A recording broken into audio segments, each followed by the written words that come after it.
So guys what's up welcome back to the channel. And आज हम लेकर आ गए हैं super super super amazing revision of the chapter interpretation of statutes.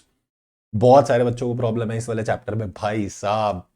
Sir ये वाला जो चैप्टर है ना, एक तो इसकी लैंग्वेज एकदम माशाल्लाह कि क्या लिखा हुआ है एकदम और पेपर में लिख के क्या आना है, सबसे बड़ी बात तो ये है। ठीक है, तो समझ में नहीं आ पा रहा कि रूल्स ऑफ इंटरप्रिटेशन क्या है, एड्स ऑफ इंटरप्रिटेशन क्या है, और कुछ टर्मिनोलॉजीज जो चैप्टर के अंदर दी हुई है। But at the same time this chapter is very much important for examination. ठीक है, क्योंकि अदर लॉस 30 नंबर का आना है, आपका 30 मार्क्स का आना है, और 30 मार्क्स में से ये चैप्टर भी वेटेज रखता है आपकी। ठीक है, सो that is important for examination. अच्छे से समझेंगे, बहुत आराम से एग्जाम्पल ले लेकर इसको रिवाइज करवाऊंगा। रिवाइज का तुम समझ लेना, एकदम अच्छे से तुमको समझ में आ जाएगा। ठीक है, अगर अभी तक भी नहीं कराना ये चैप्टर तो आराम से एकदम नोट्स साथ में तुमको मिलेंगे। ठीक है, तो नोट्स ढूंढना मत, पीडीएफ नहीं मिल रही, ये नहीं मिल रही, साथ साथ नोट्स बनाते चलना। स्क्रीन पे दिखेंगे तुमको तो नोट्स को लिख लेना आराम से अच्छे से। ठीक है, उसको अच्छे से नोट्स को प्रिपेयर करके रिवाइज करना, फिर दोबारा अच्छे से खुद से याद करना, एकदम सॉलिड कवर हो जाएगा। पेपर में लिख के आओगे एकदम बढ़िया तरीके से, फुल मार्क्स मिलेंगे। ठीक है, चलो सर स्टार्ट करते हैं with the chapter interpretation of statutes. पर इस चैप्टर का नाम है इंटरप्रिटेशन ऑफ स्टैट्यूट्स, तो दो वर्ड निकल कर आ रहे हैं। एक वर्ड है स्टैट्यूट क्या होता है और एक वर्ड है इंटरप्रिटेशन क्या होता है।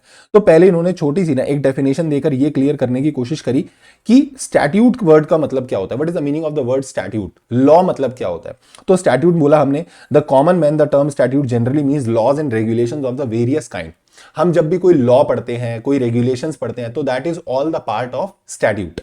तो statute is defined as the will of legislature. अगर देखो पेपर में डेफिनेशन आ जाए ना, स्टैट्यूट की डेफिनेशन लिखो, तो आप लिखना it is the will of legislature. It means in India statute means law. What is statute, हम बोलते हैं स्टैट्यूट क्या है, तो स्टैट्यूट मतलब वो लॉ है जो लॉ या तो पार्लियामेंट ने बनाया या स्टेट लेजिस्लेचर ने बनाया। एंड कॉन्स्टिट्यूशन जो है ना हमारा, वो टर्म स्टैट्यूट यूज नहीं करता, वो टर्म यूज करता है लॉ। बट लॉ बोल लो या स्टैट्यूट बोल लो, it is one of the same thing. But इसके अंदर क्या क्या चीजें आती हैं, क्या सर जो एक्ट होता है सिर्फ एक्ट इज द लॉ? नहीं, ये तो हम कंपनीज एक्ट से भी पढ़ते आ रहे हैं कि लॉ के अंदर ऑर्डिनेंस आता है। ऑर्डिनेंस क्या होता है, जब पार्लियामेंट्री सेशन में नहीं होता, मतलब जब पार्लियामेंट्री सेशंस नहीं चल रहे होते, पार्लियामेंट का वो जो कहते हैं ना सत्र जो होता है वो नहीं चल रहा होता, उस समय अगर कोई लॉ बनाने की जरूरत होती है तो प्रेसिडेंट जो है वो ऑर्डिनेंस पास करते हैं, और प्रेसिडेंट के पास भी पावर होती है कि वो कोई लॉ बना सकते हैं, तो दैट इज कॉल्ड ऑर्डिनेंस। वो भी लॉ के अंदर आता है। कोई ऑर्डर हो गया, कोई बायलॉज हो गए, रूल्स रेगुलेशंस, नोटिफिकेशन, सर्कुलर्स, ये सब पार्ट बनते हैं किसका, लॉ का। But this chapter is not about this. ये डेफिनेशन पर ये चैप्टर नहीं है, ये चैप्टर इस चीज पर है कि इंटरप्रिटेशन मतलब क्या होता है sir, what is the meaning of that word interpretation. और इस चैप्टर में जो मेजरली हमको पढ़ना है ना, वो हमको पढ़ने हैं rules of interpretation and aids of interpretation. ठीक है, कि इंटरप्रिटेशन करने के क्या क्या रूल्स होते हैं और इंटरप्रिटेशन करने की हमारे पास क्या क्या एड्स हैं। एड्स मतलब क्या क्या टूल्स हैं। ठीक है, so but the tools we are having for interpretation. पहले सर आप हमें ये मतलब बताओ कि इंटरप्रिटेशन का मतलब क्या होता है। हम लॉ जब भी पढ़ते हैं ना, you are studying any law, आप चाहे कंपनीज एक्ट पढ़ रहे हो, आप इनकम टैक्स एक्ट पढ़ रहे हो, आप जीएसटी एक्ट पढ़ रहे हो, ठीक है, आप पार्टनरशिप एक्ट पढ़ रहे हो, any law you are studying, तो you have to do interpretation. What is basically the word interpretation means, इसका मतलब क्या है। सो इंटरप्रिटेशन का मतलब होता है that whatever is being written in the law, you are trying to find out the true meaning what the lawmaker wants to convey you। Interpretation का मतलब होता है कि ये जो लॉ मेरे सामने लिखा हुआ है ना, इसको पढ़कर मैं वो मीनिंग डिराइव करूं जो मीनिंग लॉ मेकर यानी लेजिस्लेचर जिसने ये लॉ बनाया, वो क्या मीनिंग कन्वे करना चाहते थे, उसको बोला जाता है कि हम इंटरप्रिटेशन निकाल रहे हैं। मेरी बात समझ में आ गई? देखो एक एग्जाम्पल लेके बताता हूं, सुनो सुनो सुनो सुनो, एक एग्जाम्पल लेके बताता हूं। मान लो ऐसा लिखा हुआ है, लाइक ऐसा लिखा, डायरेक्टर और प्रमोटर और देयर रिलेटिव्स, या देयर भी छोड़ो, मान लो एक बार को देयर वर्ड नहीं भी लिखा हो, अगर ऐसा लिखा डायरेक्टर और प्रमोटर और रिलेटिव्स, तो किसके रिलेटिव की बात हो रही है? क्या सिर्फ डायरेक्टर के रिलेटिव कवर्ड है, सिर्फ प्रमोटर के रिलेटिव कवर्ड है, या दोनों के रिलेटिव कवर्ड है? अच्छा सर, अगर ऐसा लिखा होता डायरेक्टर और प्रमोटर, या डायरेक्टर ऐसे लिखो डायरेक्टर कॉमा प्रमोटर और हिज रिलेटिव्स, अब किसके रिलेटिव की बात हो रही है? तो सर ऊपर वाली लाइन अगर मैं देखूं ना, तो उसमें दोनों के रिलेटिव्स कवर हो रहे हैं, डायरेक्टर के भी और प्रमोटर के भी। बट अगर इसको देख रहा हूं तो लिखा है डायरेक्टर कॉमा प्रमोटर और हिज रिलेटिव, तो डायरेक्टर ओनली डायरेक्टर कवर्ड है, बट प्रमोटर और उसके रिलेटिव दोनों कवर्ड है। यानी आप सोच के देखो, ये जो एक पर्टिकुलर कॉमा लगा उससे पूरा मीनिंग ही बदल रहा है। So what we are trying to do in the interpretation is कि लॉ मेकर ने जो लिखा हम उसको इंटरप्रेट करेंगे and we want to find out कि what is the actual meaning of that letters what are being written in the law. पता है लॉ में एक लाइन कही जाती है, always and always spirit of the law prevails over the letter of the law. मतलब जो law का लेटर होता है, लेटर मतलब जो लिखा हुआ है, उससे ऊपर मैटर करता है कि स्पिरिट ऑफ द लॉ क्या है, मतलब कि लॉ मेकर की क्या इंटेंशन रही होगी, क्या उसका उद्देश्य रहा होगा, क्यों उसने ये प्रोविजन डाला। तो that is very much important over the letter of the law. ठीक है, so this is we are going to study in this chapter. हमको इस चैप्टर में क्या सीखना है, यही सीखना है हमको सर। क्या सीखना है कि how we have to derive that meaning what lawmaker was having in his mind while making that law। जब वो लॉ बना रहे थे तो उनके दिमाग में क्या चल रहा था वो हमको निकालना है, दैट इज कॉल्ड इंटरप्रिटेशन। ठीक है, तो मैं आपको ना इधर आ जाओ, इसको तुम मस्त एकदम यहां नोट से कवर करना। मैं तुमको बोल रहा हूं सारे एक नोट्स भी बनाते जाना साथ है, ठीक है, एकदम बढ़िया तरीके से कवर हो जाएगा, सॉलिड। सुनो sir, what is statute? Statute का मतलब मैंने बोला जो लॉ एनेक्ट होता है, whether enacted by the parliament और द स्टेट लेजिस्लेचर। ठीक है, लॉ के अंदर क्या क्या आएगा, rules, regulation, orders, bylaws, notification, ordinance etcetera. अब मैं आता हूं व्हाट इज इंटरप्रिटेशन। इंटरप्रिटेशन का मतलब क्या होता है, it is the process of ascertaining the true meaning of the words used in the statute. यानी लॉ में जो वर्ड यूज हुए हम उनका ट्रू मीनिंग फाइंड आउट करना चाहते हैं, क्या एक्चुअल मीनिंग रहा होगा। एंड इंटरप्रिटेशन क्यों की जा रही है, to resolve any ambiguity in the law. ताकि अगर लॉ में कुछ भी एम्बिग्विटी है, मतलब एम्बिग्विटी का मतलब होता है समथिंग विच इज अनक्लियर, जो क्लियर नहीं है। अगर कुछ ऐसा लग रहा है मुझे कि यार ये प्रोविजन पढ़ के मुझे सही नहीं लग रहा, मतलब इसका ये मीनिंग नहीं है जो मैं सोच रहा हूं, so I have to think according to the law maker, कि मेरे को लॉ मेकर के एंगल से सोचना पड़ेगा, उसने ये तो नहीं लिखा होगा इसलिए तो नहीं लिखा होगा ऐसा। So that is what we are going to do is resolve the ambiguity. अगर कुछ अनक्लियरनेस है, कुछ वेगनेस है, उसको रिमूव करने के लिए हम क्या करते हैं, इंटरप्रिटेशन करते हैं। So it can be said that interpretation is an art of finding the true sense of the words in which the law maker wanted to convey the subject matter. जो लॉ मेकर है, जो legislature है, वो जो आपको subject matter convey करना चाहता था, आप वो फाइंड आउट करते हो, तो उसको हम क्या बोलते हैं, इंटरप्रिटेशन बोलते हैं। सर हम क्यों करते हैं interpretation? When there is doubt in the meaning of certain words or expressions and provisions of law, then principles or rules of interpretation and aids of interpretation assist to resolve such doubt। कभी कभी हम कोई law पढ़ते हैं ना, तो हमको कुछ कुछ डाउट निकल कर सामने आते हैं कि यार इसका मीनिंग क्या होगा, इसका मीनिंग क्या होगा। तो वो जो डाउट्स है ना, उनको रिजॉल्व करने में हेल्प करता है कौन, interpretation. The process of making the statute, सबसे इंपॉर्टेंट लाइन है, सबसे अच्छी लाइन है।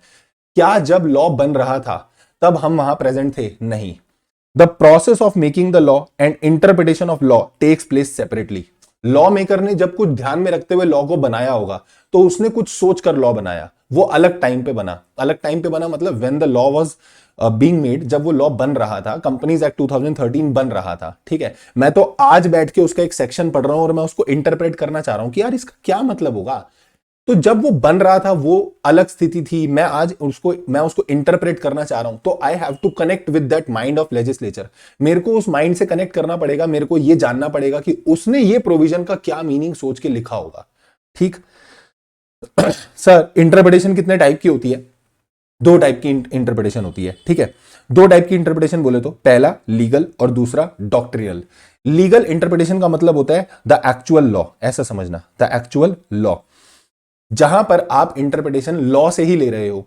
जबकि डॉक्ट्रिनल का इंटरप्रिटेशन का मतलब क्या है, you are taking from some sources, like कि आप कोई कोई क्या बोलते हैं, रूल्स ऑफ इंटरप्रिटेशन लगा रहे हो, वहां से इंटरप्रिटेशन निकाल रहे हो। तो लीगल इंटरप्रिटेशन और डॉक्ट्रिनल इंटरप्रिटेशन, एक बारी मैं तुमको दिखाता हूं। वेट, ये जो लॉ है ना, ये जो टॉपिक है डॉक्ट्रिनल और लीगल वाला केस, ये किसने दिया था पता है? ये दिया था जोलोविक्स ने। कहां गया बंदा, ये रहा। जोलोविक्स जो था ना, जोलोविक्स, इसने अपने लेक्चर्स ऑफ ज्यूरिस्प्रूडेंस में ये चीज को हाईलाइट करा कि इंटरप्रिटेशन जो होती है ना, वो दो टाइप की होती है। एक कौन सी होती है, लीगल, और एक होती है डॉक्ट्रिनल। ठीक है, लीगल का मतलब क्या होता है, when there is actual rule of law which binds the जज to place a certain interpretation of the statute. Legal interpretation का मतलब होता है कि लॉ में जैसा लिखा है ना, वैसा वैसा ही तुम मान लो, तुमको उसी से बाइंड रहना पड़ेगा, तुमको अपनी कोई ऐसा बुद्धि नहीं चलानी, उसी को इंटरप्रेट करो, अप्लाई दैट इंटरप्रिटेशन। जबकि ये क्या बोल रहा है, डॉक्ट्रिनल का मतलब होता है जब आप रियल और ट्रू मीनिंग फाइंड आउट करने की कोशिश करते हो, और उसके लिए तुम्हें लगाने पड़ेंगे रूल्स ऑफ इंटरप्रिटेशन। मैं इसको इतना बोलूंगा, देखो, लीगल इंटरप्रिटेशन का मतलब जो लॉ में जैसा जैसा लिखा है वैसा वैसे ही तुमको करना है। पर डॉक्ट्रिनल इंटरप्रिटेशन बोलती है you have to apply your mind, you have to apply the rules of interpretation and find out the actual meaning, actual true meaning what the law maker was having. अब आगे legal भी दो type के होते हैं, पहला authentic, दूसरा usual. ठीक है, अगर ये आए पेपर में तो एज इट इज यही लिख के आ जाना। ठीक है, मेरे को पता है इस चैप्टर की लैंग्वेज थोड़ी सी गंदी है, बट थोड़े से एफर्ट डालने पड़ेंगे, उसको याद करना पड़ेगा। ठीक है sir, what is authentic interpretation? When the rule of interpretation is derived from the legislator himself, यानी लेजिस्लेटर क्या कर रहा है, जैसा जैसा लॉ में लिखा है बस उसी से इंटरप्रिटेशन निकाल रहा है, तो that is called authentic interpretation. Usual interpretation का मतलब when interpretation is derived from some other source such as custom और केस लॉ, मतलब आप कोई केस लॉ पकड़ के उससे इंटरप्रिटेशन निकाल रहे हो। अभी आपने कोई रूल नहीं लगाए। जैसे एक बात बताओ, कंपनी की सेपरेट लीगल एंटिटी होती है, ये केस लॉ से डिफाइन हुआ, और कौन से केस लॉ से? सर ये केस लॉ से डिफाइन हुआ, that was Salomon versus Salomon, है ना। और Salomon versus Salomon case law ये बोलता है कि कंपनी की सेपरेट लीगल एंटिटी होती है। तो आप एक चीज की इंटरप्रिटेशन लेना चाह रहे हो फ्रॉम सम केस लॉ, तो हम बोल रहे हैं that is a kind of usual interpretation. या फिर कस्टम से लेना चाह रहे हो, कस्टम का मतलब कि बहुत टाइम से वो चीज एज इट इज चली आ रही है, तो हम उससे समझ रहे हैं अच्छा ये ऐसा होता है, तो you are taking interpretation from some customs. ठीक। और डॉक्ट्रिनल में भी दो प्रकार की इंटरप्रिटेशन होती है, एक होती है ग्रामेटिकल, एक होती है लॉजिकल। ग्रामेटिकल बोलता है ऑर्डिनरी रूल्स लगाओ, यानी लिटरल रूल लगाओ, जैसा उसमें लिखा है, जो आपको लिटरल मीनिंग समझ में आ रहा है वो पकड़ लो। बट लॉजिकल बोलता है नहीं नहीं नहीं नहीं, लॉजिकली सोचो, और लॉजिकली सोच के बियॉन्ड द वर्ड्स जाओ, बिहाइंड द लाइंस जाओ, और सोचो कि ये लाइन में जैसा लिखा है इसको बिल्कुल लिटरली इंटरप्रेट मत करो, इंग्लिश की हिंदी मत करो। You have to find out the correct meaning of this chapter, of this provision, of this heading. तो वो होगी आपकी क्या, लॉजिकल इंटरप्रिटेशन। ठीक है, तो अगर पेपर में आए कि एज पर जोलोविक्स टाइप्स ऑफ इंटरप्रिटेशन क्या होती है, तो हम बोलेंगे as per जोलोविक्स types of interpretation होती है, पहला आपका क्या बोलते हैं, लीगल, और दूसरा आपका डॉक्ट्रिनल। ठीक है, लीगल वाले में क्या होगा, it is the actual rule of law, it is the actual rule of law as it is, तुमको लिख के आना पड़ेगा। ठीक है, और डॉक्ट्रिनल का मतलब when you have to find the true and real meaning of the statute, फिर उसके आगे उसके पार्ट लिख देना। क्लियर कि सर ये जो लीगल वाली होती है इसके अंदर भी ऑथेंटिक और यूजुअल होते हैं, और डॉक्ट्रिनल के अंदर भी दो, ग्रामेटिकल और लॉजिकल होते हैं। ठीक है ठीक है सर, तो टाइप्स ऑफ इंटरप्रिटेशन ये होती है। इसके बाद हम एक टॉपिक और देखते हैं जो पेपर के लिए इंपॉर्टेंट है, that is interpretation versus construction.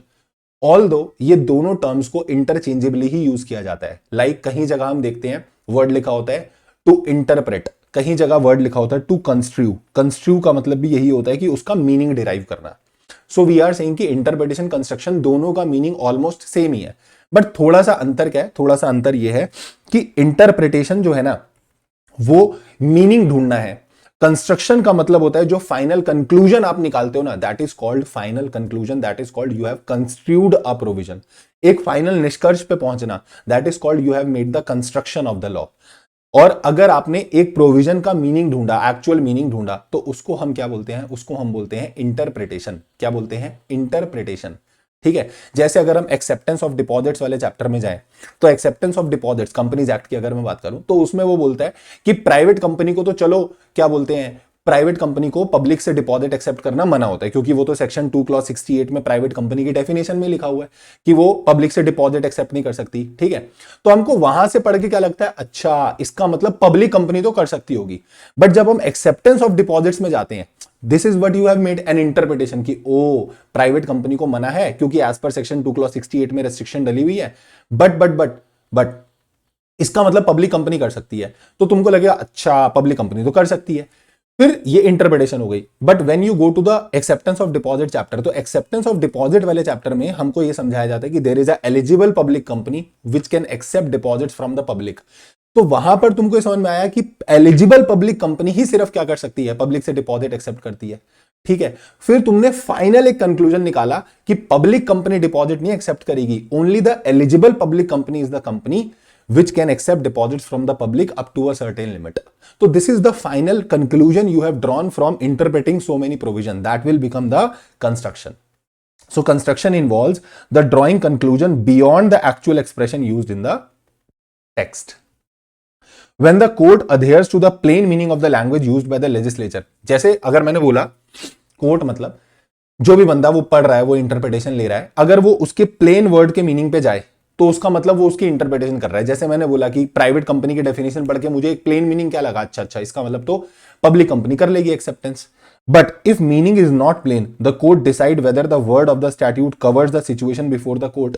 अगर word का meaning plain नहीं निकल रहा है तो कोर्ट यानी कि वो जो अथॉरिटी इंटरप्रिटेशन निकाल रही है वो क्या करेगी, वो ये देखेगी कि जो सिचुएशन मैं कवर करना चाह रहा हूं क्या वो इस चीज में कवर हो रही है नहीं हो रही, मतलब वो सारे सर्कमस्टांसेस देख के फिर फाइनलाइज करेंगे. That final conclusion will be called as the construction.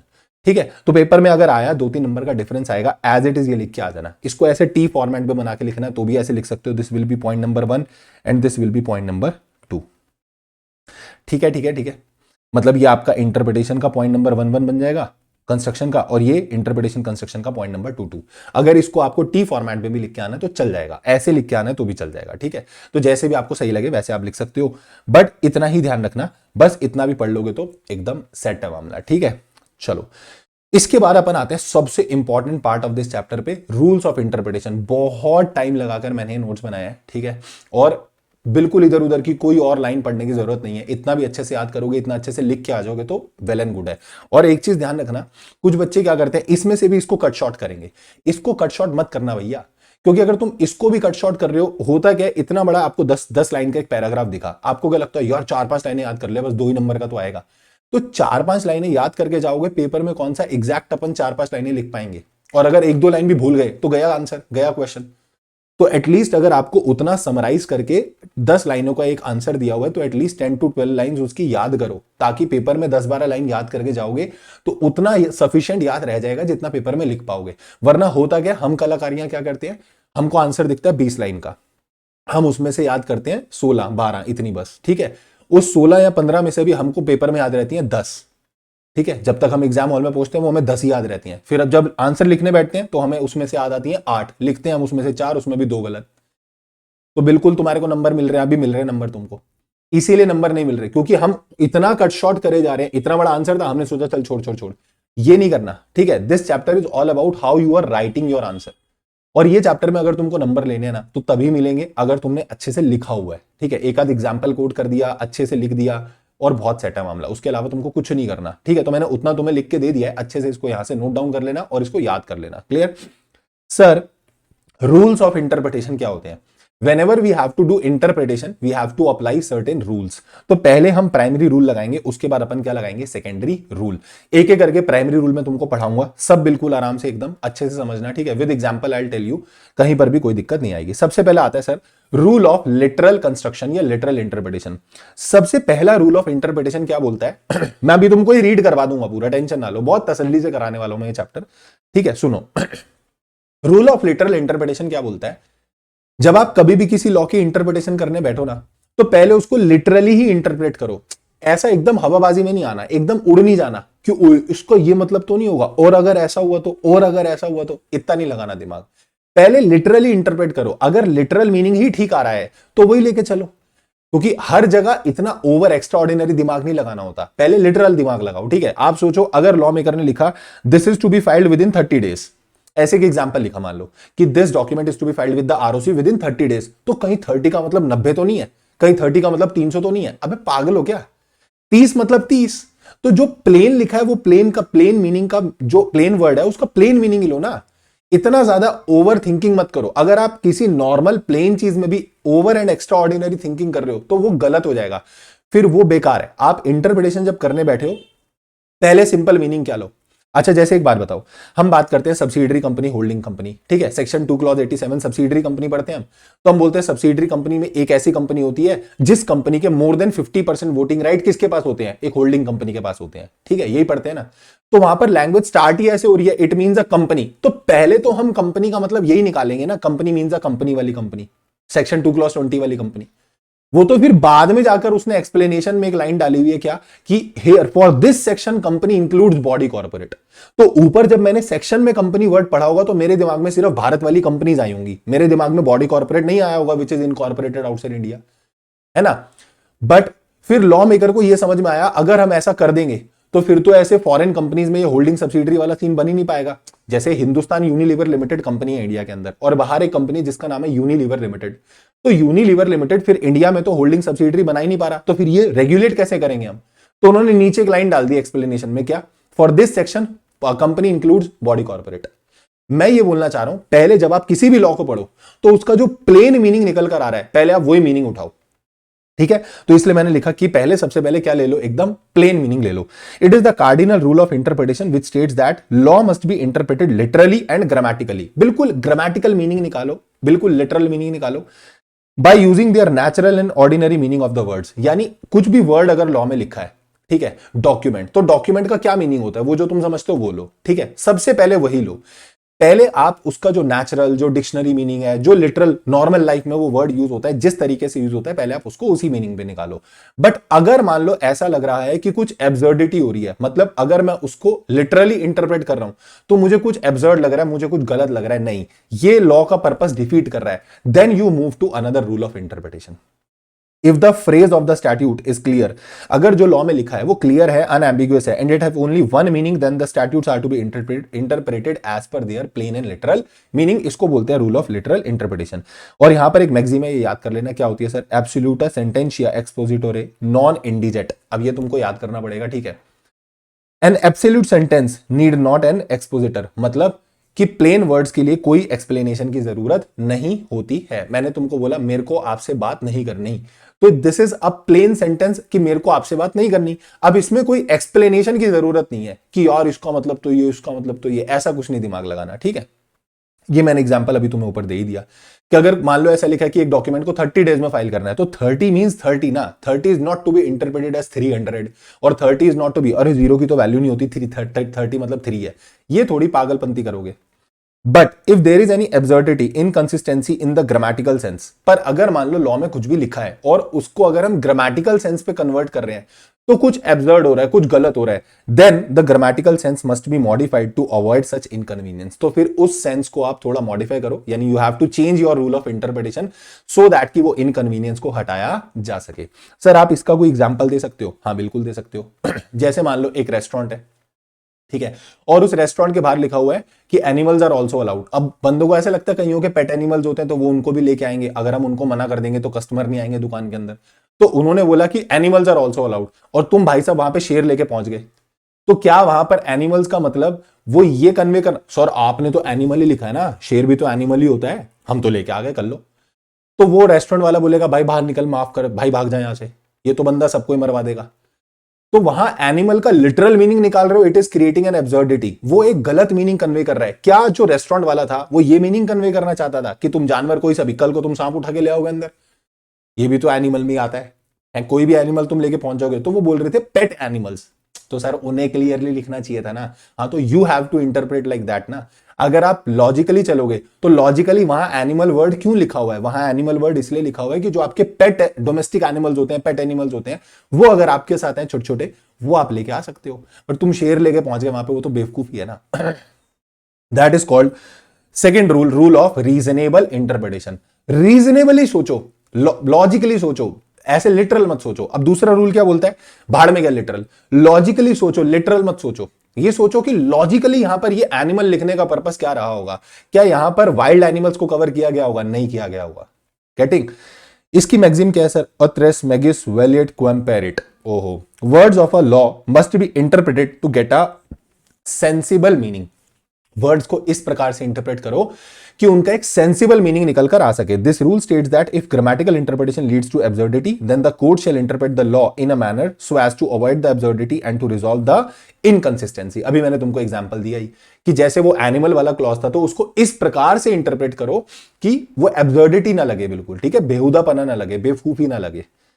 If the words of an act is giving two interpretation, then the interpretation which furthers the object of the act। सुनना, अगर मान लो कोई एक line पढ़ी आपने, अब वो आपको दो अलग अलग इंटरप्रिटेशन दे रहा है, तो आप वो वाली इंटरप्रिटेशन फॉलो करो जो ऑब्जेक्ट ऑफ द एक्ट को फर्दर करे, मतलब जो ऑब्जेक्ट ऑफ द एक्ट को, उस एक्ट को लाने का जो उद्देश्य था उसको बढ़ावा दे, उसको फर्दराइज करे, उसको अच्छा करे, ठीक है। That is to be preferred over that interpretation which defeat the object.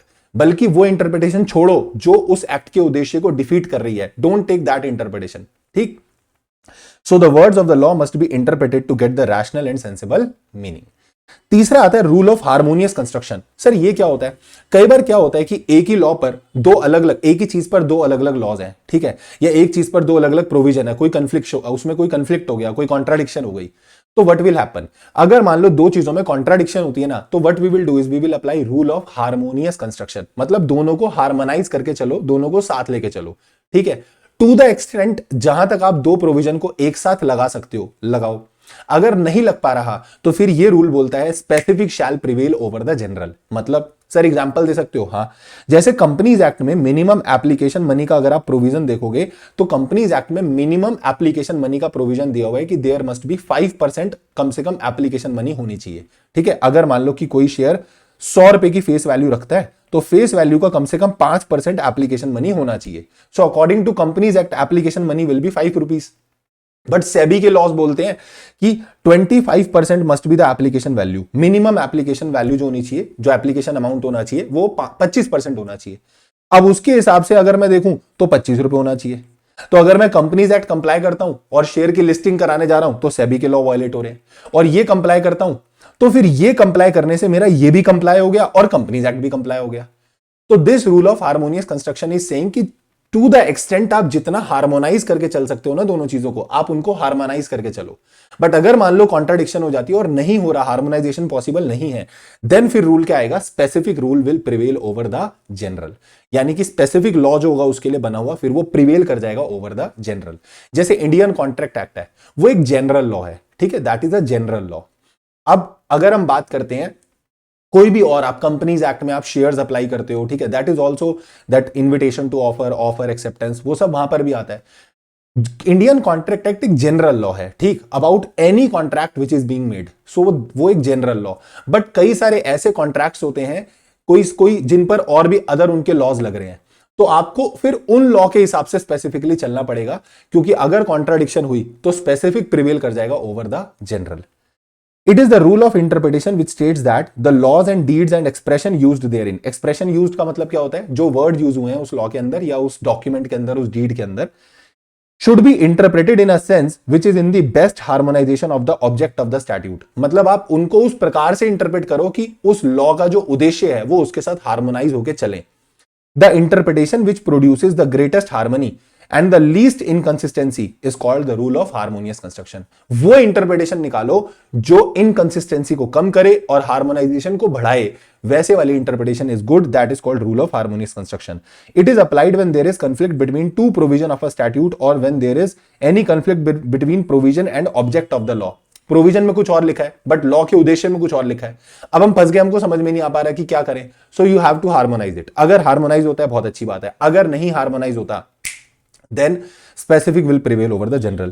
Statute must be read as a whole and every provision must be interpreted with reference to the context to make the statute a consistent enactment। क्या बोल रहे हैं, कोई भी law है ना उसको as a whole पढ़ो, और कोई भी प्रोविजन को जब आप इंटरप्रेट करने जा रहे हो तो with reference to the context. ये लाइन अगर ये प्रोविजन यहां लिखा है तो किस कॉन्टेक्स्ट में लिखा गया है, किस संदर्भ में लिखा गया है, इसको वो भी समझो, सो दैट कि आप एक पूरे उस लॉ को एक कंसिस्टेंट लॉ बना पाओ, एक होल सोल एनैक्ट बना पाओ, एक एनैक्टमेंट बना पाओ। But where it is not possible to give effect to both provision harmoniously, but अगर आप दो प्रोविजन को हार्मोनाइज तरीके से नहीं चला पा रहे हो तो फिर आप क्या लगाओगे, then we will apply the rule specific rule shall prevail over the general, यानी स्पेसिफिक वाला प्रिवेल कर जाएगा ओवर द जनरल। क्लियर, ठीक है, yes sir. In some cases, statute gives the clear indication as which provision is subservient and which provision overrides the other। ये क्या बोल रहा है, कभी कभी ना आपको प्रोविजन पढ़कर, लॉ पढ़कर क्रिस्टल क्लियर ये दिख जाएगा कि कौन सा प्रोविजन किस दूसरे प्रोविजन के सबसर्विएंट है, मतलब उसके अधीन है, उसके नीचे है एक तरीके से, और कौन सा प्रोविजन दूसरे प्रोविजन को ओवरराइड कर रहा है। अब ये कैसे पता लगता है, कुछ वर्ड से। जैसे मान लो अगर लॉ के अंदर लिखा हुआ है सब्जेक्ट टू, मैं इसका एक एग्जांपल देता हूं, आप सेक्शन 47 उठा के देखना कंपनीज एक्ट का, when you will pick up that section number 47, तो section 47 of the companies act की जो लैंग्वेज है ना वो ऐसे स्टार्ट होगी, वोटिंग राइट का सेक्शन है, और वो लैंग्वेज ऐसे स्टार्ट होगी, subject to the provision of section 43 and subject to the provision of section 50 subsection 2 and subject to the provision of section 188, ऐसा लिखा हुआ है। आप चेक करके देख लेना कि जब आप 47 चालू करते हो ना, सेक्शन नंबर 47, तो वो ऐसे लिख रहा है, सेक्शन 47 बात करता है वोटिंग राइट्स की, बोल रहा है सब्जेक्ट टू का मतलब होता है कि अगर मैंने ऐसा लिख दिया ना, section 47 is subject to section 43 let's say, तो इसका मतलब ये हो गया कि 47 लगा लो बट बेटा 43 को इज्जत देके चलना, मतलब अगर कभी भी 43 और 47 में कॉन्ट्राडिक्शन हुआ तो 43 प्रिवेल कर जाएगा। जिस जिस सेक्शन में सब्जेक्ट टू डला होता है वो सेक्शन सबसर्विएंट हो जाता है उस सेक्शन के जिसका लिखा है सब्जेक्ट टू। समझे मैंने क्या बोला? जैसे सेक्शन 47 में लैंग्वेज ऐसे स्टार्ट हो रही है, section 47 states that subject to section 43।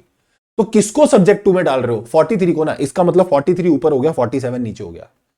ठीक है, so it is used when same subject matter is contained in another provision and in other provision. मतलब वही मैटर अब 43 में भी क्यों? अच्छा एक बात बताओगे सर, एक एग्जांपल दे सकते हो आप हमें?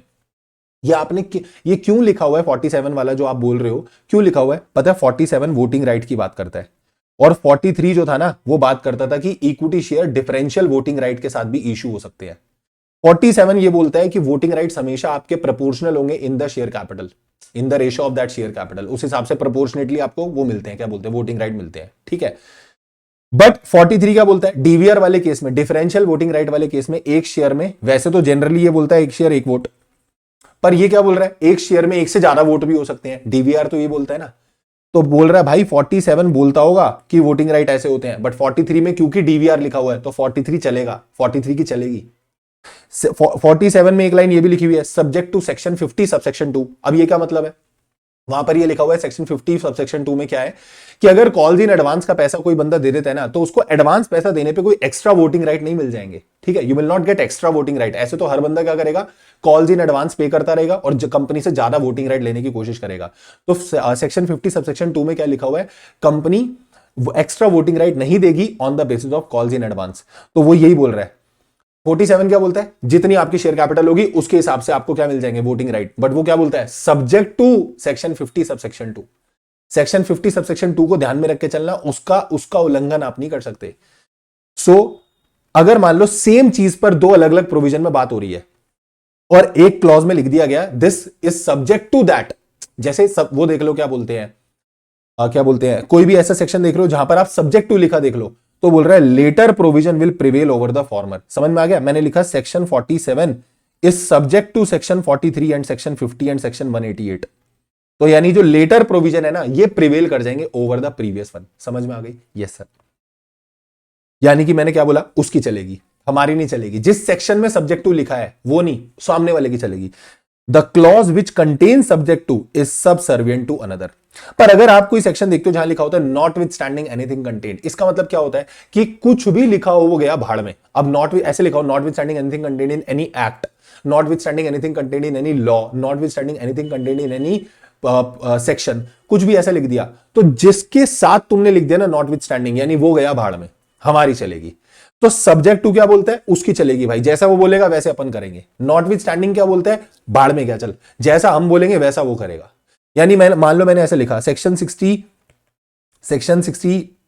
कोई भी एग्जांपल ले रहा हूं मैं, मान लो सेक्शन 60 लो, ठीक है, एग्जांपल है ये, this is not the real section. ठीक है, सेक्शन 60 में ऐसा लिखा not with standing anything contained in section 85, मान लो ऐसा लिखा हुआ है। सेक्शन 85 में जो लिखा हुआ है वो गया भाड़ में, 60 चलेगा भाई। This is the impact of notwithstanding. इसको बोलते हैं नॉन ऑब्स्टेंटे क्लॉज। क्या बोलते हैं? Non obstante clause. When this term is used then the clause will prevail over the other provision mentioned therein. जिस चीज को मेंशन करके तुम लिख दोगे ना नॉट विथ स्टैंडिंग, उस चीज पर इस सेक्शन का क्या बोलते हैं, ओवर राइडिंग इफेक्ट आ जाएगा। Like prevail over any section, मैंने लिख दिया not with standing anything contained in section 85, तो 85 गया भाड़ में। उस 85 में और मान लो ये सेक्शन 60 में कॉन्ट्राडिक्शन हुआ तो कौन जीतेगा? 60, 85 गया भाड़ में। मैंने लिख दिया not with standing anything contained in any act, तो पूरा एक्ट गया भाड़ में, 60 जीतेगा। Not with standing anything contained in any law, सारे लॉ गए भाड़ में, 60 में जो लिखा वही होगा। यानी ये क्या बोलता है? मेरी चलेगी भाई, जैसा मैं बोलूंगा वैसा होगा। Not with standing anything contained in बला बला बला, हटाओ उसे, भगाओ। और एक होता है विदाउट प्रिजुडाइस। विदाउट प्रिजुडाइस का मतलब क्या होता है कि हम ऐसा कर सकते हैं, बट जैसे मान लो मैंने ऐसा लिखा सेक्शन सेक्शन 68 सेक्शन 68 और सेक्शन 68 में लिखा हुआ है कि you can go for the buyback. ठीक है, आप बायबैक के लिए जा सकते हो, बट ऐसा लिखा हुआ है, मान लो कि एग्जांपल दे रहा हूं, सेक्शन 68 में लिखा हुआ है you can go for the buyback, और फिर वहां लिखा हुआ है without prejudice to subsection 2, without prejudice to subsection 2। Wait, let me show you one thing. देखो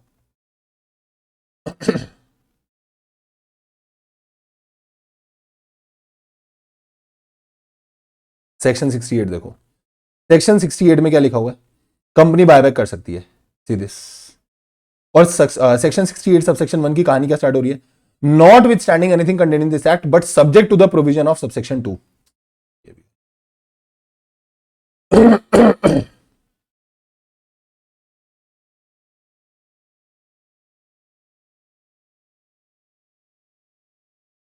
और विदाउट प्रिजुडाइस में क्या होता है, विदाउट प्रिजुडाइस का मतलब होता है जैसे मान लो किसी सेक्शन में वर्ड यूज हुआ without prejudice to the provision of section that, मतलब जैसे मान लो ऐसे लिखा सेक्शन 40 फॉर एग्जांपल, और ऐसे लिखता है सेक्शन 40, और सेक्शन 40 की लैंग्वेज कैसे स्टार्ट होती है, विदाउट प्रिजुडाइस टू सेक्शन 43।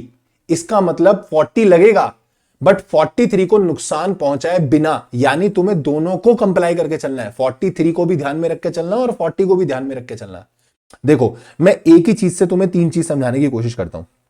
मान लो ऐसा लिखा है सेक्शन 40 में सब्जेक्ट टू सेक्शन 43, तो ये क्या बोल रहा है कि अगर 40 और 43 में कॉन्ट्राडिक्शन हुआ तो 43 जीत जाएगा क्योंकि सब्जेक्ट टू 43 है, 43 को इज्जत देनी पड़ेगी तुम्हें, तुम उसे भाड़ में नहीं भेज सकते। बट अगर सेक्शन 40 ऐसे लिखता है notwithstanding anything in 43, तो ये पता क्या बोल रहा है, चल 43 क्या भाड़ में, 40 चलेगा। ऊपर वाली लैंग्वेज में सब्जेक्ट टू वाले में 43 चलेगा। और अगर ऐसा लिख देते ना सेक्शन 40 विदाउट प्रिजुडाइस टू 43, इसका मतलब 40 भी लगाओ 43 भी लगाओ, 40 भी लगाना पड़ेगा और 43 भी लगाना पड़ेगा भैया, क्योंकि विदाउट प्रिजुडाइस 43 को नुकसान पहुंचाए बिना you have to comply with 40, you can not harm section number 43। तो ये बोल रहा है कि भैया दोनों चलेंगे। When a particular provision follow the general provision and it is stated that such particular provision are without prejudice to the general provision, then such particular provision will be operated without harming the general provision। अगर कोई आप एक particular provision देख रहे हो तो बोल रहे हैं विदाउट प्रिजुडाइस टू दैट, हमको ये फॉलो करना है, तो you have to follow this but बिना उसको नुकसान पहुंचाए, ये ध्यान रखना। और यहां पर क्या बोला, दोनों मिलके चलेंगे, ठीक है। तो सब्जेक्ट टू का मतलब दोनों में कॉन्ट्राडिक्शन हुआ तो जिसको सब्जेक्ट टू में डाल रहे हो वो चलेगा, और अगर नॉट विथ स्टैंडिंग लिखा तो हम चलेंगे, और अगर मान लो विदाउट प्रिजुडाइस लिखा है तो उसकी भी सुनी जाएगी और अपनी भी सुनी जाएगी, ठीक है। और इन वर्ड से हमको थोड़ा सा इंडिकेशन मिल जाता है कि कब किस सेक्शन के ऊपर ओवरराइडिंग इफेक्ट होता है, ठीक है। तो ये बोल रहा था कि अगर कभी हार्मोनी पॉसिबल ना हो पा रही हो तो then in that case in term से आपको कभी कभी आइडिया लगता है कि कौन सा सेक्शन या कौन सा क्लॉज किसी दूसरे सेक्शन या क्लॉज के या तो सबसर्विएंट है या उसका उस पर ओवरराइडिंग इफेक्ट है, ठीक है। Next we are coming to mischief rule और हिडन रूल। मिसचीफ रूल और हिडन रूल क्या बोलता है, सुनना।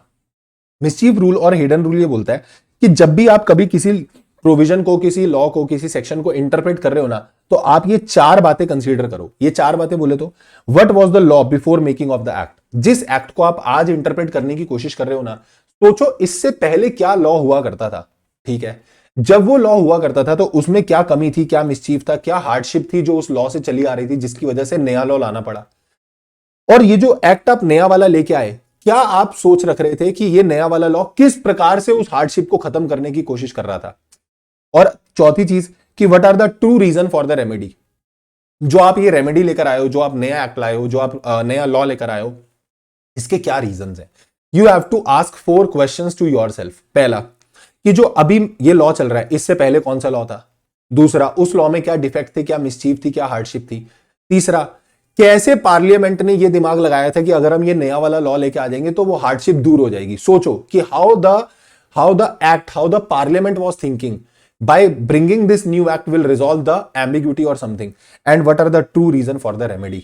और कोर्ट को इस प्रकार से 4 क्वेश्चन अपने आप से पूछ के फिर एक इंटरप्रिटेशन निकालनी पड़ेगी, और वो इंटरप्रिटेशन लो जिससे ये लाइन लिख के तुमको आंसर में जरूर आनी है। इसके बिना इस हिडन रूल के एक भी मार्क्स नहीं मिलने वाले, ठीक है। The court shell make such interpretation which will suppress the mischief and advance the remedy, यानी वो वाला इंटरप्रिटेशन उठाओ जो मिसचीफ को सप्रेस करे और रेमेडी को एडवांस करे। मतलब टेक दैट इंटरप्रिटेशन जो मिसचीफ, जो हार्डशिप चल रही थी, जो गलत चीज आपको लग रही थी, वो सप्रेस हो, वो खत्म हो, और जो सही चीज है वो बढ़ावा मिले, उसको वो अच्छी की जा सके। प्लेन मीनिंग को अवॉइड करना और पर्पसफुल मीनिंग जो है वो निकालना। अब इस लॉ पर ना, ये जो हिडन रूल है ना, इससे कनेक्टेड एक बहुत इंपॉर्टेंट केस लॉ हुआ था, ठीक है। That is a foreign case law, but when I used to study in CS company secretary, जब मैं पढ़ता था तो हमारे वहां पर ना एक पूरा ऐसा पेपर रहता था IL, आज तो उसका नाम JIGL होता है वैसे तो CS में, jurisprudence interpretation and general laws, ठीक है। तो पूरा 100 मार्क्स का पेपर होता था उसके अंदर JIGL करके, पर पहले वो JIGL नहीं था, पहले it was ILGL, interpretation and industrial labour general laws, ठीक है, और ज्यूरिस्प्रूडेंस अलग से था। तो वो जो कहानी थी ना ILGL में, उसमें जब हमको ये पहली क्लास में रूल पढ़ाए जाते थे, so my teacher used to tell me an example, ठीक है, वही सेम एग्जांपल मैं तुमको दे रहा हूं, और ये बहुत प्रचलित एग्जांपल था, ठीक। ये एग्जांपल में क्या हुआ था पता है, ये ना फॉरेन का एक केस लॉ हुआ था, और इस फॉरेन के केस लॉ में क्या हुआ था, इस फॉरेन के केस लॉ में ये हुआ था कि एक जो बिजनेस होता है ना प्रोस्टिट्यूट्स का, वो बिजनेस चला करता था एक पर्टिकुलर जगह पे, ठीक है, एक प्रीमाइसिस थी जिसमें प्रोस्टिट्यूशन जो थी वो प्रोस्टिट्यूशन चला करता था, ठीक।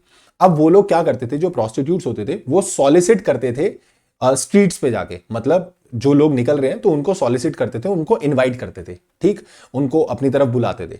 अब इससे प्रॉब्लम क्या होने लगी, ये चीज बहुत मिसचीफ क्रिएट करने लग गई। तो और पहले इस पर कोई लॉ भी नहीं था उस जगह पर, उस पर्टिकुलर जगह पर इस चीज के लिए कोई लॉ नहीं था, ठीक है। तो वहां की जो अथॉरिटी थी, वहां की जो गवर्नमेंट थी, उन्होंने ये रूल बनाया, उन्होंने ये लॉ बनाया कि हम प्रोहिबिशन लगाते हैं कि अब जो ये प्रोस्टिट्यूट्स होंगी ये स्ट्रीट पर आकर क्या नहीं कर पाएंगे, सॉलिसिटेशन नहीं कर पाएंगे। उन्होंने वर्ड यूज करा, स्ट्रीट पर आकर आप सॉलिसिटेशन नहीं कर सकते, ठीक है जी, लॉ बन गया। अब जब लॉ बन गया तो उन्होंने क्या इसका लूपहोल निकाला कि उन्होंने स्ट्रीट पे आके सॉलिसिटेशन करना तो बंद कर दिया, क्योंकि लॉ पे लिखा हुआ था। बट उन्होंने क्या करना शुरू करा, उन्होंने बालकनी से और विंडो से सॉलिसिटेशन करना स्टार्ट कर दिया, और उन्होंने ये बोला कि ये स्ट्रीट थोड़ी है, ये तो विंडो और बालकनी है, और आपने लॉ किस चीज पे बनाया है, आपने लॉ बनाया है स्ट्रीट पे आने से। तो ये 4 क्वेश्चन पूछे गए कि इससे पहले लॉ क्या था, कोई लॉ नहीं था, जिसकी वजह से ये जो बिजनेस था ये बहुत ज्यादा चल रहा था, और जिसकी वजह से बहुत मतलब ऐसा एकदम एब्सर्डिटी क्रिएट हो रही थी, गलत चीज हो रही थी, ठीक। व्हाट वाज द डिफेक्ट, ये समझ में आ गया हमको कि ये डिफेक्ट चल रहे थे, इसके लिए लॉ लाया गया, और we want to resolve this mischief, कि हमने स्ट्रीट पे लाने से मना करा ताकि ये चीज पब्लिकली ना हो, ठीक है, क्योंकि फैमिलीज भी होती हैं, सब लोग होते हैं, तो ये चीज पब्लिकली ना हो। We wanted to resolve this mischief, हम इस मिसचीफ को ऐसा और रिमूव करना चाहते थे, and these were the true reason, ठीक है। अब तुम सोचो, क्या जो तुमने लॉ बनाया, क्या उससे ये मिसचीफ सप्रेस हुआ? नहीं। क्या रेमेडी एडवांस हुई? नहीं, क्योंकि उन्होंने तो लूप होल निकाल लिया। उन्होंने क्या बोला, तुमने स्ट्रीट वर्ड लिखा है, पर स्ट्रीट वर्ड में विंडो और बालकनी नहीं आती।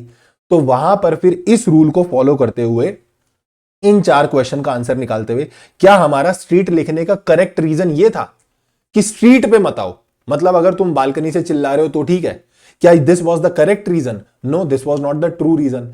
तो उन्होंने बोला, भैया सुनो, हमने स्ट्रीट शब्द लिखा है, बट स्ट्रीट का मीनिंग यहां पर तुम सिर्फ ये मत सोचो कि गली की बात हो रही है। हम ये बोलना चाह रहे थे कि पब्लिकली ये चीज नहीं होनी चाहिए, क्योंकि it will hamper the socialization of the people, मतलब लोग वहां पर घूम रहे हैं, आ रहे हैं, ठीक है, फैमिलीज आ रही जा रही हैं, बच्चे हैं, सब हैं, तो ये चीज नहीं सामने आनी चाहिए। इसलिए हमने स्ट्रीट का solicitation, we wanted to suppress public solicitation, हम पब्लिक में से सॉलिसिटेशन ही हटाना चाहते थे।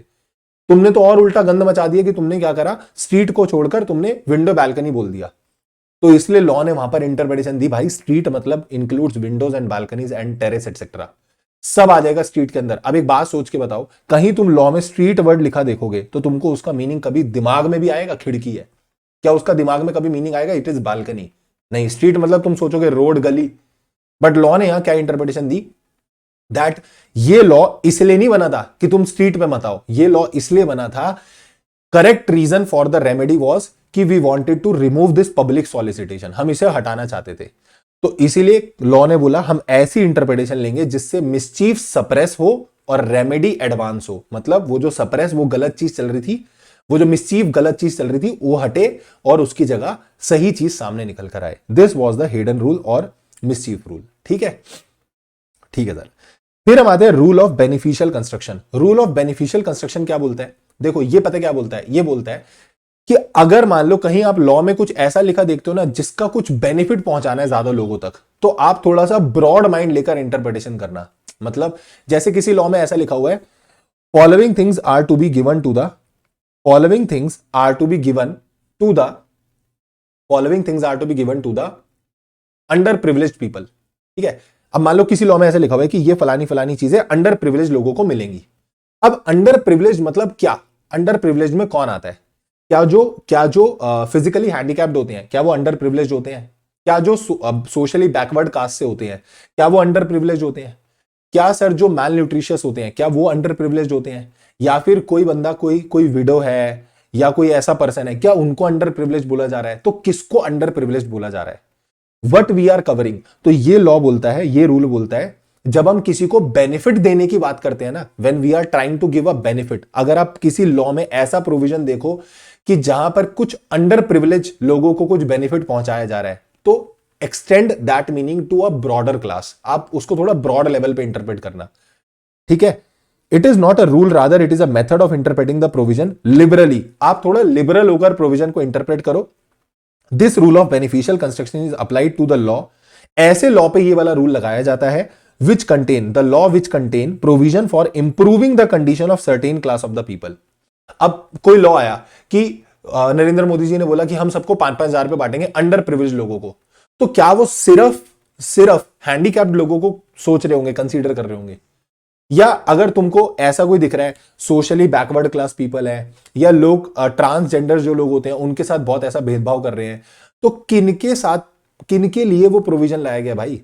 तो आप थोड़ा लिबरल होकर सोचो, don't restrict yourself to a particular class. आप ये मत सोचो कि गवर्नमेंट ने प्रोविजन बनाया अंडर प्रिविलेज मतलब सिर्फ वो वाले लोग जो बैकवर्ड क्लास से बिलोंग करते हैं। ब्रॉड मीनिंग लो कि इस वाले क्लास के अंदर बैकवर्ड क्लास वाले भी आ गए, इसके अंदर हैंडीकैप भी आ जाएंगे, इसके अंदर क्या बोलते हैं ट्रांस पीपल भी आ जाएंगे, इसके अंदर क्या बोलते हैं और लोग भी आ जाएंगे। You have to take a broad interpretation. In these cases, it is permissible to give an extended meaning to the words or clauses in the enactment. To take an extended meaning, beneficial construction लो, एक beneficial interpretation लो कि जितने ज्यादा से ज्यादा लोगों को इसका benefit मिल पाए। नेक्स्ट होता है rule of exceptional construction. Exceptional construction क्या बोलता है, एक्सेप्शनल इंटरप्रिटेशन क्या बोलता है? It is a common rule which states that full effect must be given to every word contained in the statute. Law में लिखा हर एक शब्द इंपॉर्टेंट है, हर एक वर्ड जरूरी होता है, और एक एक वर्ड आप पढ़कर क्या करो, इंटरप्रिटेशन निकालो। पर अगर मान लो कभी कोई वर्ड पढ़ने से आपको लॉ मेकर की रियल इंटेंट गलत लग रही है, तो उस वर्ड को एलिमिनेट कर दो। सिंपल। कभी कभी हम कहीं पर एंड लिखा देखते हैं, तो हमको लिखता है ये एंड यहां पर गलत ही लगा हुआ है, तो that and should be eliminated. उस एंड को भी और पढ़ो, एक्सेप्शनल पढ़ो उसे। और लिखा है तो और को भी एंड पढ़ो, कभी कभी और को भी एंड पढ़ा जाता है, कभी कभी एंड को भी और पढ़ा जाता है। सर एग्जांपल देना, जैसे फॉरेन कंपनी आप पढ़ते हो, फॉरेन कंपनी पढ़ते हो सेक्शन 2 क्लॉज 42, तो वहां पे लिखा हुआ है फॉरेन कंपनी जो बनी तो बाहर है बट उसका प्लेस ऑफ बिजनेस इंडिया में होना चाहिए। अब वहां पे बीच में एंड वर्ड यूज हुआ है, बट ऐसे तो फिर ऐसी कंपनीज जो इंडिया से बिजनेस करेंगी, बट अगर उनका प्लेस ऑफ बिजनेस इंडिया में नहीं हुआ तो हम तो उनको कभी रेगुलेट ही नहीं कर पाएंगे। तो वहां लॉ में लिखा एंड है बट उसको पढ़ते फिर भी क्या है, और है। या फिर मैं तुमको एक एग्जांपल देता हूं, मान लो कहीं पर किसी लैंग्वेज में ऐसा लिखा हुआ है if any person attempt to kidnap and kidnap will be punishable, ऐसे लिखा हुआ है। अगर कोई पर्सन ने अटेम्प्ट करा किडनैप का एंड किडनैप कर लिया तो वो पनिशेबल हो जाएगा। यानी अगर सोचो मैं किसी बंदे को किडनैप करने गया पर मैं नाकामयाब रहा, मैं किडनैप नहीं कर पाया, बाद में पुलिस वालों ने मेरे को पकड़ लिया और मैं उनको लॉ सिखा रहा हूं, ओए सुन ही दे रहा, लॉ पढ़ के लिखा है if any person attempt to kidnap and kidnap. अगर एंड का मतलब क्या है, अगर मैं अटेम्प्ट करूंगा और कर भी लूंगा किडनैप तब मैं पनिशेबल होऊंगा। मैंने तो अटेम्प्ट करा था पर मैं किडनैप तो कर ही नहीं पाया तो मैं तो इस प्रोविजन में आऊंगा ही नहीं। क्या ये एंड का मतलब गलत नहीं लग रहा है यहां पे? अब लॉ में लिखा तो एंड ही है, तो इस एंड को भी एंड ना पढ़ के क्या पढ़ा जाएगा, or. You have to read it as or. तो कभी कभी मे को शैल पढ़ा जाता है, शैल को मे पढ़ा जाता है। सर हम मे को शैल कब पढ़ रहे हैं? जैसे मैं एग्जांपल देता हूं, आप कभी भी कोई अथॉरिटीज के साथ देखोगे ना, तो ज्यादातर अथॉरिटीज को ना कर्टेसी देने के लिए हम वहां पर शैल नहीं लिखते, हम वहां पर मे लिखते हैं। हम वहां पर क्या लिखते हैं, मे लिखते हैं। The NCLT may order, court may order, तुम कोर्ट के साथ शैल, द कोर्ट शैल ऑर्डर। अच्छा तुम कोर्ट को धौंस जमाओगे कि कोर्ट ऑर्डर करेगा ही करेगा। तो generally it has been observed कि कभी किसी किसी जगह पर ना कर्टेसी के लिए वहां पर मे लिखा होता है, पर उस मे को भी शैल पढ़ा जाता है। तो ये बोल रहा है you have to read it exceptionally. अगर आपको वो वर्ड का लिटरल मीनिंग गलत लग रहा है, हटाओ उस वर्ड को और उसका दूसरा मीनिंग सोचो। Like and is normally conjunctive in nature. And बोलते हैं कि आप दो चीजों को जोड़ के पढ़ो। लाइक अगर दो प्रोविजन लिखे हैं और इसके बीच में एंड पढ़ना है, तो इसका मतलब ये और ये दोनों पूरे करने जरूरी है। लाइक इंप्रिजनमेंट एंड फाइन, तो इसका मतलब इंप्रिजनमेंट भी होगी और फाइन भी लगेगा, दोनों चीजें। और लिखा है तो वो कहीं ना कहीं एक ऑल्टरनेटिव क्रिएट कर देता है, या तो ये कर लो या ये कर लो, तो और ऐसी चीज क्रिएट करता है। तो ये क्या बोल रहा है, कभी कभी ना हम एंड को और पढ़ेंगे और को एंड पढ़ेंगे। क्या बोला मैंने, कभी कभी हम एंड को और पढ़ेंगे और को एंड पढ़ेंगे, ताकि हम एब्सर्ड रिजल्ट को हटा सकें और क्लियर मीनिंग जो है वो निकाल सकें। ठीक है, फिर ऐसे ही बोला मस्ट, मे और शैल। मस्ट जो होता है it is a word of command, वो तो नाम से लग रहा है तुमको, मस्ट मतलब it is a command type of activity, you must have to do this. ठीक है, मे और शैल में डिफरेंस आ जाता है पेपर में, ये पढ़ना अच्छे से। मे जो होता है ना ये एक डायरेक्टरी फोर्स होता है, मतलब एक डिस्क्रिशनरी है, करना है करो, नहीं करना ना करो। शैल लिखा हुआ है कंपलसरी फोर्स है, you have to do this is shall. It signifies that authority has been allowed discretion, you may, आपके पास पावर, जैसे अ कंपनी में, वो भी इफ आर्टिकल्स ऑथराइजेस, अगर एओए में ऑथराइजेशन है, अ कंपनी में कीप अ फॉरेन रजिस्टर, तुम्हारी मर्जी है, रखना है रखो, नहीं रखना ना रखो। और शैल क्या बोलता है, शैल बोल रहा है कि भैया ये तो करना ही पड़ेगा, every company shall file annual return in the form MGT 7 as per section number 137, every company shall file financial statement to the ROC within 30 days of the AGM. तो वो तो शैल लिखा, मतलब वो तो करना ही पड़ेगा, वहां तुम्हारे पास ऑप्शन नहीं है, you have to do that. But कुछ केसेस ऐसे होते हैं जहां मे को भी शैल पढ़ा जाता है।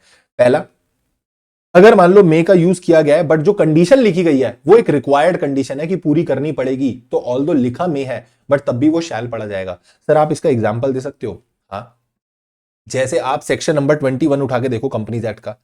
Section number 21 of the companies act बोलता है कि अगर किसी सेक्शन में कुछ नहीं कहा गया ना तो डॉक्यूमेंट्स वगैरह पे साइन कौन करेगा, कि एमपी और ऑफिसर ऑफ द कंपनी। तो वहां ऐसा लिखा हुआ है may be signed by, wait let me show you, may be signed by. देखो सेक्शन नंबर 21 की लैंग्वेज देखो,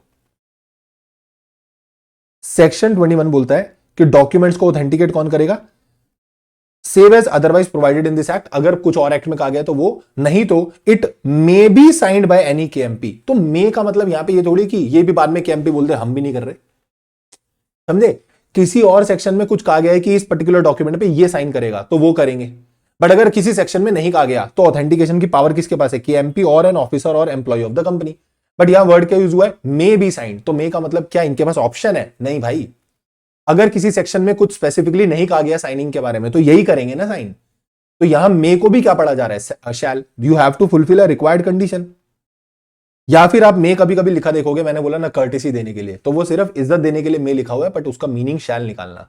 ठीक है, और कभी कभी शैल को भी मे पढ़ा जाएगा, यानी जहां लिखा शैल होगा बट फिर भी हम उसको क्या पढ़ेंगे, मे पढ़ेंगे। So requirement is mandatory or not, it is to be decided not only on the basis of specific provision, but आप उसके साथ उसके पर्पस को भी दिमाग में रख के चलना कि लिखा तो शैल है बट क्या यहां पर शैल का मीनिंग शैल होना चाहिए या नहीं होना चाहिए, तो उसको फिर अपन मे पढ़ेंगे। ठीक है, इसके बाद नेक्स्ट आता है रूल ऑफ एडजस्टम जनरेस।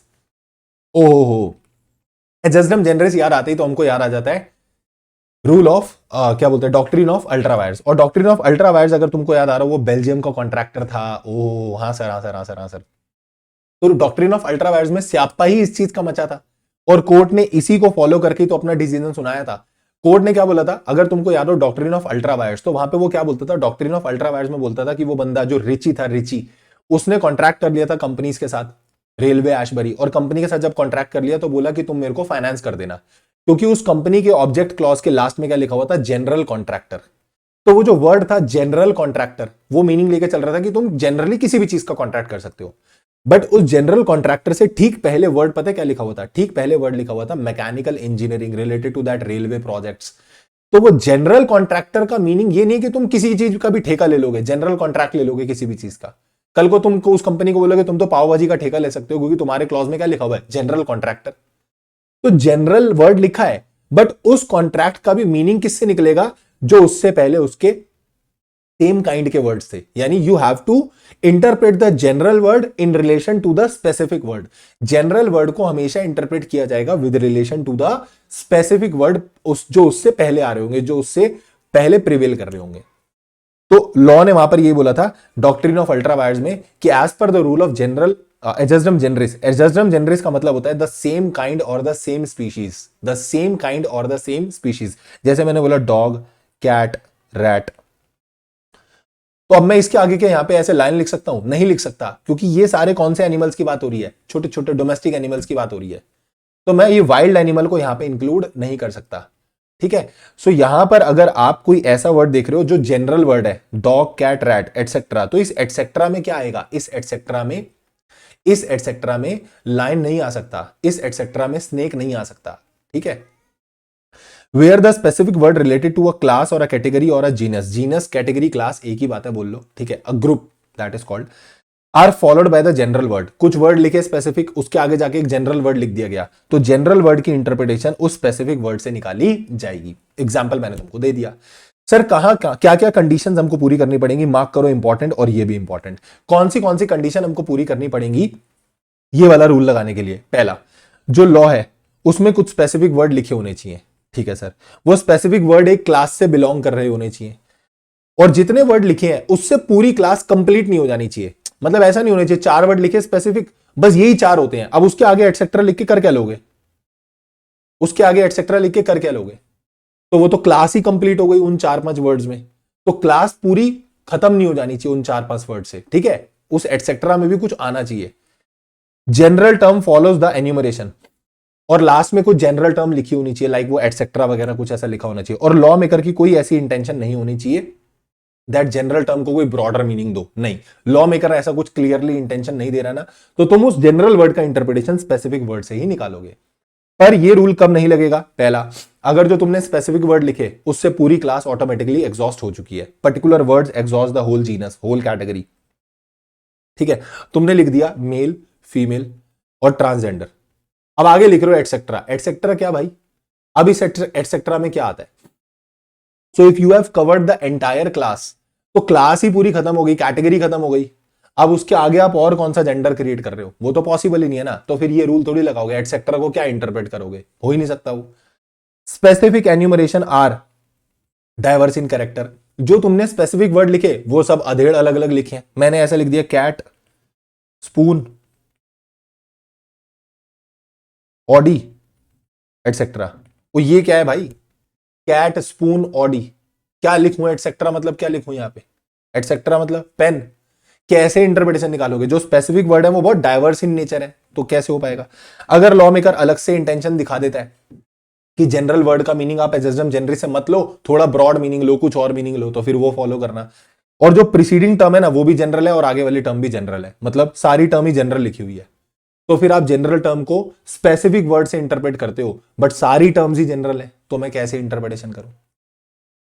फिर हम इसके बाद आते हैं सेकेंडरी रूल्स ऑफ इंटरप्रिटेशन पे। सेकेंडरी रूल सबसे पहले बोलता है नॉस्टेरोसोसिस। सर नॉस्टेरोसोसिस का मतलब क्या होता है, इसका मतलब होता है नोन बाइट्स एसोसिएट, यानी एक वर्ड जो होगा ना वो कलर ले लेगा अपने एसोसिएटेड वर्ड से, मतलब उसका क्या मीनिंग निकल रहा है वो उसके एसोसिएटेड वर्ड्स बताएंगे। जैसे मैं इसका एग्जांपल देता हूं, सिंपल, बहुत प्यारा एग्जांपल है, मैंने ऐसा लिखा वाइल इंटरप्रेटिंग, कुछ वर्ड लिखे cosmetic, perfumery and toilet good, ऐसे लिखा हुआ है cosmetics, perfumes and toilet good, तो यहां परफ्यूम्स में वो वाले परफ्यूम इंक्लूड होंगे जो कॉस्मेटिक्स में यूज हो सकते हैं, टॉयलेट में यूज हो सकते हैं, बट यहां पर धूप अगरबत्ती कवर नहीं होगी, क्योंकि उसके इर्द गिर्द जो वर्ड परफ्यूम मींस कुछ भी ऐसा फ्रेग्रेंस वाली चीज वो परफ्यूमरी में आ जाएगी, तो वैसे तो धूप भी परफ्यूमरी में आनी चाहिए, बट परफ्यूम शब्द लिखा किसके इर्द गिर्द है, ये लिखा है cosmetics, perfumes and toilet good, तो क्योंकि कॉस्मेटिक और टॉयलेट गुड लिखा था उसके बीच में परफ्यूम फंस गया, तो इसलिए परफ्यूम का ये मीनिंग निकला, इसलिए परफ्यूम का ये मीनिंग निकला। बात समझ में आ रही है। बट अगर मैं ऐसा लिखता इंसेंस स्टिक्स, इंसेंस स्टिक्स अगरबत्तियां, धूप बत्तियां, ठीक है, कॉमा परफ्यूमरीज, कॉमा फ्लावर्स, अब परफ्यूम का मीनिंग आप धूप अगरबत्ती भी ले सकते हो क्योंकि वो उससे रिलेट कर रहा है, तो यानी एक वर्ड अपने एसोसिएटेड वर्ड से, अपने कंपेनियन वर्ड से क्या लेगा, इंटरप्रिटेशन लेगा, इसको बोलते हैं नॉस्टेरोसोसिस। In simple word, when a word takes the color from its associating word, it means that a word is to be given simple and related meaning in relation to its accompanying or associating words. फिर दूसरी आती है doctrine of कंटेम्पोरेनियस एक्सपोजिशियो। Sir ये क्या बोलता है, ये बोलता है कोई लॉ जब बना था ना उस समय क्या स्थिति रही थी आप वो सोच के देखो, ठीक है, और उसके हिसाब से लॉ का मीनिंग निकालो। जैसे आप कंपनी लॉ में कई जगह लिखा देखते हो फलानी चीज आपको पोस्ट से भेजनी है, तो तुमको जैसा वियर्ड लगता होगा, पोस्ट क्यों लिखा हुआ है, आजकल तो कौन ही ऐसा तार भेज रहा होगा कि चिट्ठी आई है, चिट्ठी आई है, ठीक है, ऐसा तो कौन ही कर रहा होगा, आज तो सर सारा काम इलेक्ट्रॉनिकली चल रहा है। तो भैया ये कंपनीज एक्ट 2013 में बना, ठीक है, अब उन्होंने काफी सारी चीजें उठाई 1956 की, 1956 वाला जो एक्ट था वो 2012 तक तो चला था, तो तब उससे पहले कौन सा ई मोड होता था, तो यानी जब 1956 वाला एक्ट बना था तब पोस्ट की रेलेवेंस थी, इसलिए वो पोस्ट आज वहां पे लिखा हुआ है, ठीक है। और तुमको एक मजे की चीज बताऊं, जब 56 बना था, 1956 बना था, क्या तब ई मोड होता था? नहीं। तो उस एक्ट में 56 बनाते समय कहीं ई मोड का यूज नहीं किया गया था। बट 56 वाला एक्ट 2012 तक तो चला था। तो आपको पता है 2012 से पहले ही लॉ में वर्ड्स इंसर्ट कर दिए गए थे, ई वोटिंग, ई मोड, क्योंकि तब तक ई मोड पॉपुलर हो चुका था। 2013 वाला एक्ट तो आया 2000, कंपनीज एक्ट 2013 नाम है, इफेक्टिव हुआ 2014 से। अपने करिकुलम में, सिलेबस में वो एक दो अटेम्प्ट और बाद से आना शुरू हुआ। ठीक है, तो वो तो आते आते 15 के एग्जाम में पूछना शुरू हुआ था, बट तब तक क्या ई वोटिंग और ये सब नहीं चल रहा था। तो पुराने वाले एक्ट में ई मोड डाल दिया गया था। तो मैं ये बोलना चाह रहा हूं, whenever there is a law you are interpreting, आप ये सोचो वो लॉ जिस समय पास हुआ था उस समय क्या स्थिति थी और तब ये लिखने का क्या रीजन रहा होगा। So it means that a law is to be understood in the sense in which it was understood at the time when it was passed. आप इस लॉ को वैसे इंटरप्रेट करो जैसे इसको तब इंटरप्रेट किया जाता था जब ये पास हुआ था। A law or a document is to be interpreted by referring to the explanation it has received from the contemporary authority. मतलब वो जो अथॉरिटीज थी ना, उन्होंने जो एक्सप्लेनेशन रेफर करी थी, उन्होंने जो चीजें समझी थी, उससे हिसाब से आप क्या करो, इंटरप्रिटेशन करो। And last is optima legum interpres est consuetudo. ये क्या होता है? ये सिंपल सी लाइन है, एक चीज ध्यान रखना बस, कभी कभी ना हमको कस्टम से लॉ की इंटरप्रिटेशन निकालनी पड़ती है। कभी कभी we have to apply the customs, कि कैसे किसी चीज को पर्टिकुलरली यूज करते आ रहे हैं लोग over a period of time, तो फिर वही लॉ बन जाता है। ठीक है, this is applied to interpret the ancient statutes but not the modern act. Clear? यहां खत्म होता है अपने रूल्स ऑफ इंटरप्रिटेशन। पेपर में आएगा तो इन्हीं में से कोई एक रूल ऑफ इंटरप्रिटेशन आ जाएगा। तुमको मैंने बहुत तसल्ली से समझाया, फिर भी तुमको लगे कि कोई पर्टिकुलर चीज में तुमको डाउट है, कुछ पूछना है, तो यू कैन आस्क फ्रीली। ठीक है, टेलीग्राम चैनल पे या व्हाट्सएप पे या इंस्टाग्राम पे कहीं पर भी मैसेज करके पूछ लेना कि सर ये वाला चीज मेरे को दोबारा थोड़ा सा क्लियर कर दो, तो मैं बता दूंगा तुमको। ठीक है, बट मेरे को लग रहा है कि बहुत अच्छे से उसको एग्जाम्पल सहित कवर किया आपने, बहुत मजा आ जाएगा एकदम पढ़ के तुमको। ठीक है, अब मैं आ रहा हूं aids of interpretation. Aids of interpretation मतलब ये रूल्स नहीं होते, बट पता क्या होता है, कुछ चीजें होती हैं, कुछ टूल्स होते हैं, उन टूल्स की सहायता से हम इंटरप्रिटेशन लेते हैं। मैं ऐसा बोलता हूं, एड्स का मतलब ये टूल्स होते हैं जिन टूल्स पर हम वो रूल्स अप्लाई करते हैं। जैसे इंटरनल एड्स का मतलब लॉ के अंदर ही कुछ चीजें, उस स्टैट्यूट के अंदर ही कुछ चीजें प्रेजेंट होती हैं जिनसे आप मीनिंग ढूंढने की कोशिश करते हो। एक्सटर्नल एड का मतलब होता है ये होती तो लॉ के बाहर है, पर ये भी आपको मीनिंग प्रोवाइड करती हैं। तो असल में हम क्या करते हैं, these aids of interpretation are the tools of interpretation. इन टूल्स की मदद से भी हम इंटरप्रिटेशन ढूंढते हैं। लाइक आपको किसी भी लॉ का मीनिंग ढूंढना है तो सबसे पहले तुम कहां जाओगे, उसके टाइटल पे। टाइटल से ही हमको कई सारी चीजें क्लियर हो जाएंगी कि अच्छा ये लॉ इसलिए आया होगा। एक लॉ का नाम है वाइल्ड लाइफ प्रोटेक्शन एक्ट, तो टाइटल पढ़ के मुझे समझ में आ रहा है, मैंने कुछ प्रोविजन नहीं पढ़ा, बट टाइटल पढ़ के मुझे समझ में आ रहा है कि this act is about wild life protection. तो ये वाइल्ड लाइफ प्रोटेक्शन है, नेचुरल प्रिजर्वेशन, तो वो नेचर की प्रिजर्वेशन के लिए आया हुआ है। तो लॉ पढ़, कंज्यूमर प्रोटेक्शन एक्ट, तो ये कंज्यूमर की प्रोटेक्शन के लिए वो राइट्स वगैरह बताएगा, ड्यूटीज रिस्पॉन्सिबिलिटीज बताएगा। तो मैं बोल रहा हूं ये टूल्स होते हैं। Title is a kind of tool, section heading is a kind of tool, और कई बार हम इन टूल पर भी क्या लगाते हैं, रूल्स ऑफ इंटरप्रिटेशन लगाते हैं। ठीक है, कई बार बच्चे मेरे से ये पूछते हैं कि ये एड्स में और रूल्स में क्या फर्क होता है फिर। तो these aids are the tools, वो चीजें जिनसे आप इंटरप्रिटेशन निकालोगे, और इन चीजों पर भी कभी कभी रूल्स ऑफ इंटरप्रिटेशन लगाए जाएंगे। तो सबसे पहले इंटरनल एड्स में आता हूं। सबसे पहला टाइटल मैंने बता ही दिया। टाइटल मतलब क्या होता है सर, दो टाइटल, एक शॉर्ट टाइटल एक लॉन्ग टाइटल। तो शॉर्ट टाइटल ना सिर्फ टाइटल डिस्क्राइब करता है, कंज्यूमर प्रोटेक्शन एक्ट। ठीक है, फिर आगे उसके एक पूरी लाइन लिखी हुई है, an act to provide for the rights of the consumer against the exploitation of the consumer, that will become the total long title. So long title is that part of the act which describe the enactment. Short title describe नहीं करता, वो सिर्फ identify करवा देता है ये act है। Long title उसको थोड़ा सा क्या कर देता है, डिस्क्राइब भी कर देता है। बट ध्यान रखना, लॉन्ग टाइटल पूरे एक्ट के क्लियर मीनिंग को ओवरराइड नहीं कर सकता। फिर दूसरा आता है प्रियम्बल। आप कोई भी लॉ पढ़ोगे ना तो उसके स्टार्टिंग में ऐसा एक्ट लिखा रहता है, एन एक्ट टू कंसोलिडेट या an act to amend the laws of company. जैसे कंपनी लॉ अपन देख रहे थे ना, इधर आओ, कंपनीज एक्ट अपन ने खोल ही रखा था, एक बार इसका सेक्शन 1 देखते हैं। देखो यहां से कंपनीज एक्ट स्टार्ट हुआ और यहां पे लिखा हुआ देखो, an act to consolidate and amend the law relating to the companies. तो ये एक ऐसा एक्ट है जो पुराने कंपनीज एक्ट को कंसोलिडेट करके भी आएगा और अमेंड भी करेगा कुछ चीजों को, और आगे कंपनी से रिलेटेड बात करेगा। तो ये इसका प्रियम्बल है, जो एक तरीके से थोड़ा सा इंट्रोडक्शन दे देता है। दैट ये ना प्रियम्बल जो होता है ना, बेसिकली आइडियोलॉजी बताता है, फिलॉसफी बताता है। ये थोड़ा सा डिटेल कॉम्प्रिहेंसिव तरीके से और डिटेल में बता देता है कि ये लॉ किस बारे में बात करने वाला है। So a statement given in the beginning of the statute, it expresses the scope and object of the act more comprehensively than the long title. It states the ground and reason to make a statute and also states the evil which it to be suppressed by the law. यानी ये ground बताता है कि ये law क्यों आया और कौन से इविल को ये लॉ खत्म करने आया है, ठीक है। Preamble may be used as a key to read the mind of legislature. Preamble cannot override the plain provision of the act. If the word of the act give the rise to doubt, then preamble can be referred to arrive at the proper interpretation. अगर word clear है, okay है, word clear नहीं है तो आप preamble को refer कर सकते हो। इससे रिलेटेड ना मॉड्यूल में एक एग्जांपल दिया हुआ है इन्होंने, हिंदू मैरिज एक्ट वाला, और उससे रिलेटेड ना पेपर में क्वेश्चन आया हुआ है, इसीलिए मेरे को वो एग्जांपल तुमको एक बार दिखाना पड़ेगा। तो प्रियम्बल वाला जरा एक बार वो एग्जांपल देखते हैं। सर प्रियम्बल वाला एग्जांपल क्या बोलता है? प्रियम्बल वाला एग्जांपल बोलता है, आ जाओ आ जाओ आ जाओ देखो सुनना, ये प्रियम्बल वाली कहानी क्या बोलता है। Section 5 of the Hindu marriage act 1955, एक ना हिंदू मैरिज एक्ट है 1955, उसके सेक्शन 5 में क्या लिखा हुआ है? A marriage may be solemnized between two Hindus. ये बोल रहा है कि इस एक्ट के अंतर्गत शादी को सोलेमनाइज किया जा सकता है बिटवीन टू हिंदूज। तो मुझे तो ये लग रहा है may be solemnized between two Hindus. क्या मैं इसका मीनिंग ये निकालूं? To be a mandatory in the sense that both parties to the marriage must be Hindu as defined in section 2 of the act. It was held that a marriage between a Christian male and a Hindu female solemnized under the Hindu Marriage Act was void. Section 5 बोलता है कि यहां तो लिखा है it may be solemnised, यानी कि हम उसको ऑथेंटिक एक वैलिड मैरिज मान लेंगे अगर it may be solemnized between two Hindus, दो हिंदूज के बीच में भी अगर मैरिज हो रही है ना तो it may be solemnized at per this act. तो मे का मतलब अगर कोई हिंदू नहीं भी हुआ तो भी वो वैलिड हो जाएगी, क्योंकि यहां तो वर्ड क्या यूज हुआ है? मे। सेक्शन में तो वर्ड क्या यूज हो रहा है? मे।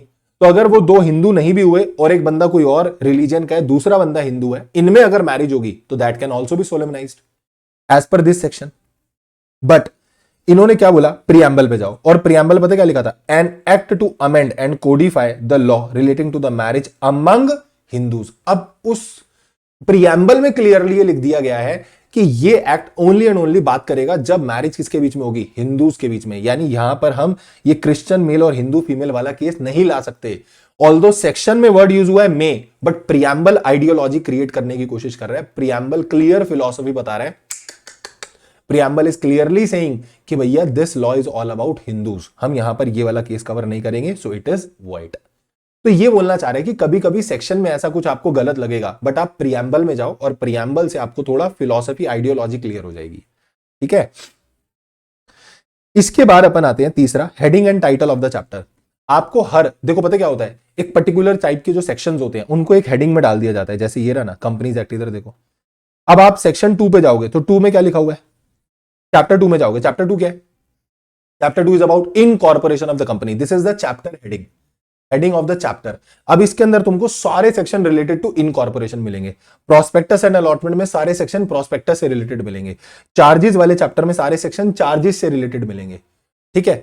मैनेजमेंट एंड एडमिनिस्ट्रेशन से रिलेटेड सारे सेक्शन, जनरल मीटिंग, मैनेजमेंट, ये सारे रजिस्टर्स, ये सारे सेक्शन आपको इस हेडिंग के अंदर मिलेंगे। डिविडेंड के सारे सेक्शन आपको डिविडेंड वाली हेडिंग के अंदर मिलेंगे। तो बोल रहे हैं जो सिमिलर नेचर के सेक्शंस होते हैं ना, हम उनको ग्रुप कर कर एक हेडिंग में डाल देते हैं और उसको बोलते हैं हम चैप्टर हेडिंग। और चैप्टर हेडिंग से भी आपको इंटरप्रिटेशन का आइडिया लग जाता है कि इस हेडिंग में मुझे कौन से सेक्शंस पढ़ने को मिलेंगे।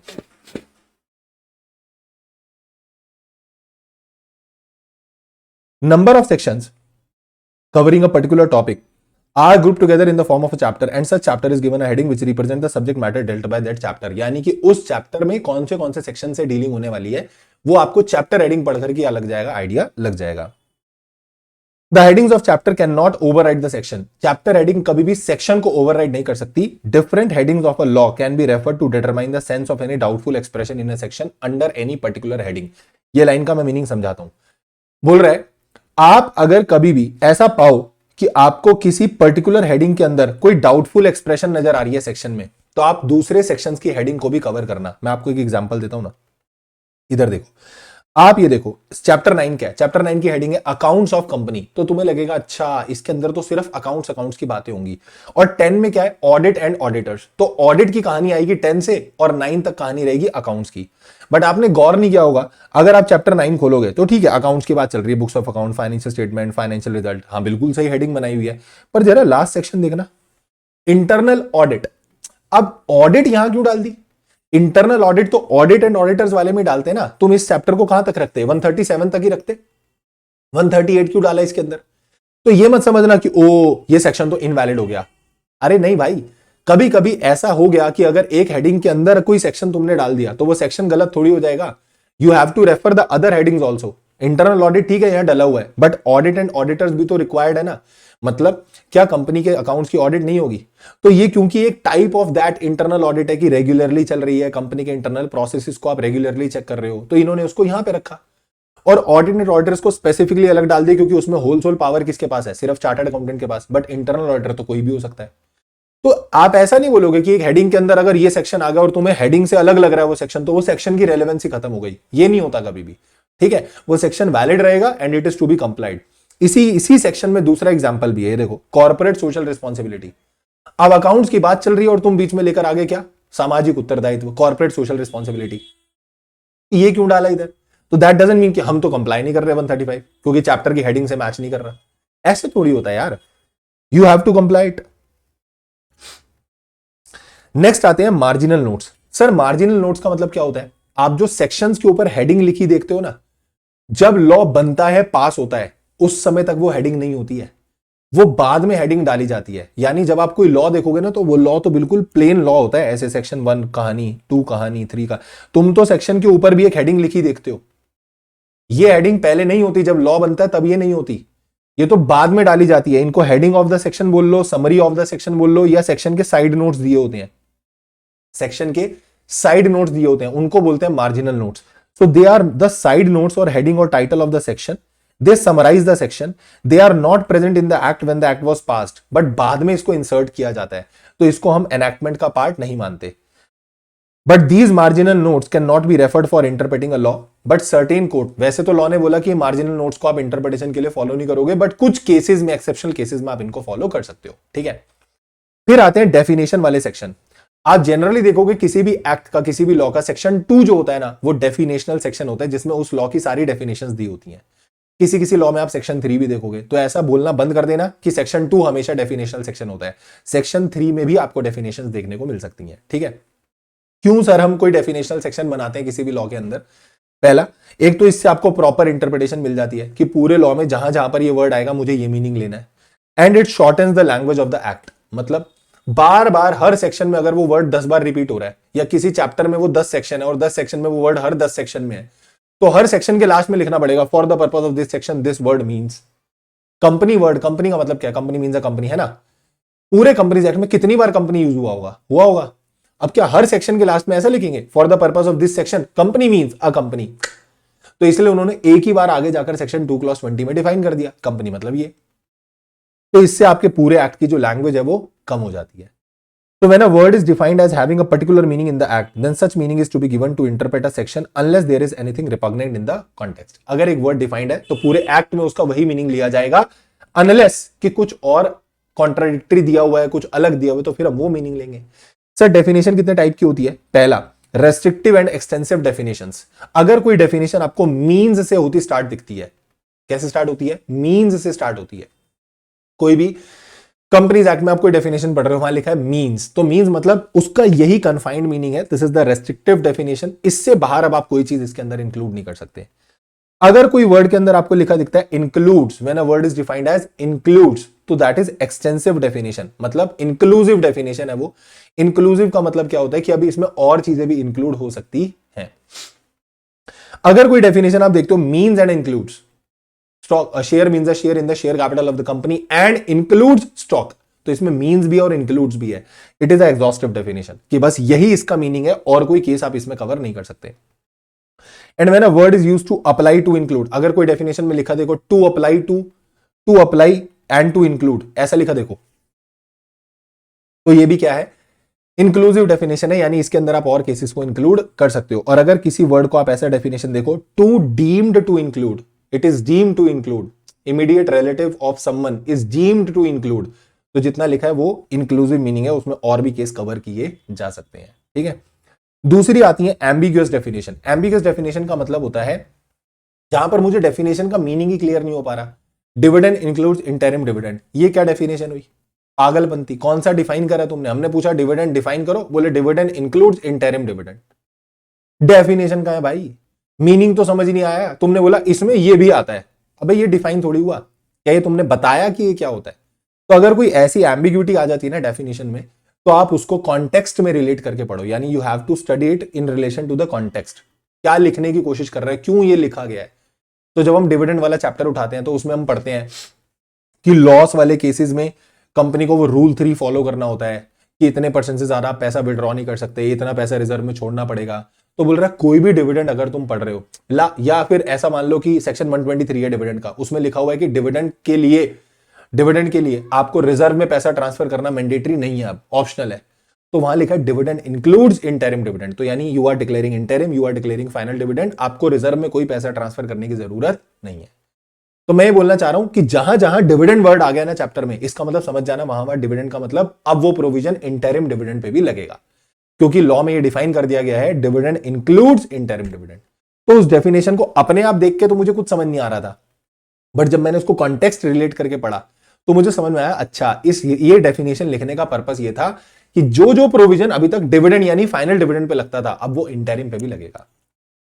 Next is definition subject to a contrary context. कभी कभी आप कोई डेफिनेशन ऐसी देखोगे जहां लिखा रहेगा अनलेस कॉन्टेक्स्ट अदरवाइज प्रोवाइड, तो जहां पर अगर ऐसा लिखा दिख जाए तो इसका मतलब कि अगर वो डेफिनेशन का वैसे तो वही मीनिंग है, बट अगर कोई और केस बनेगा जिस स्पेसिफिक सेक्शन में, फिर हम उसका वो मीनिंग लेंगे।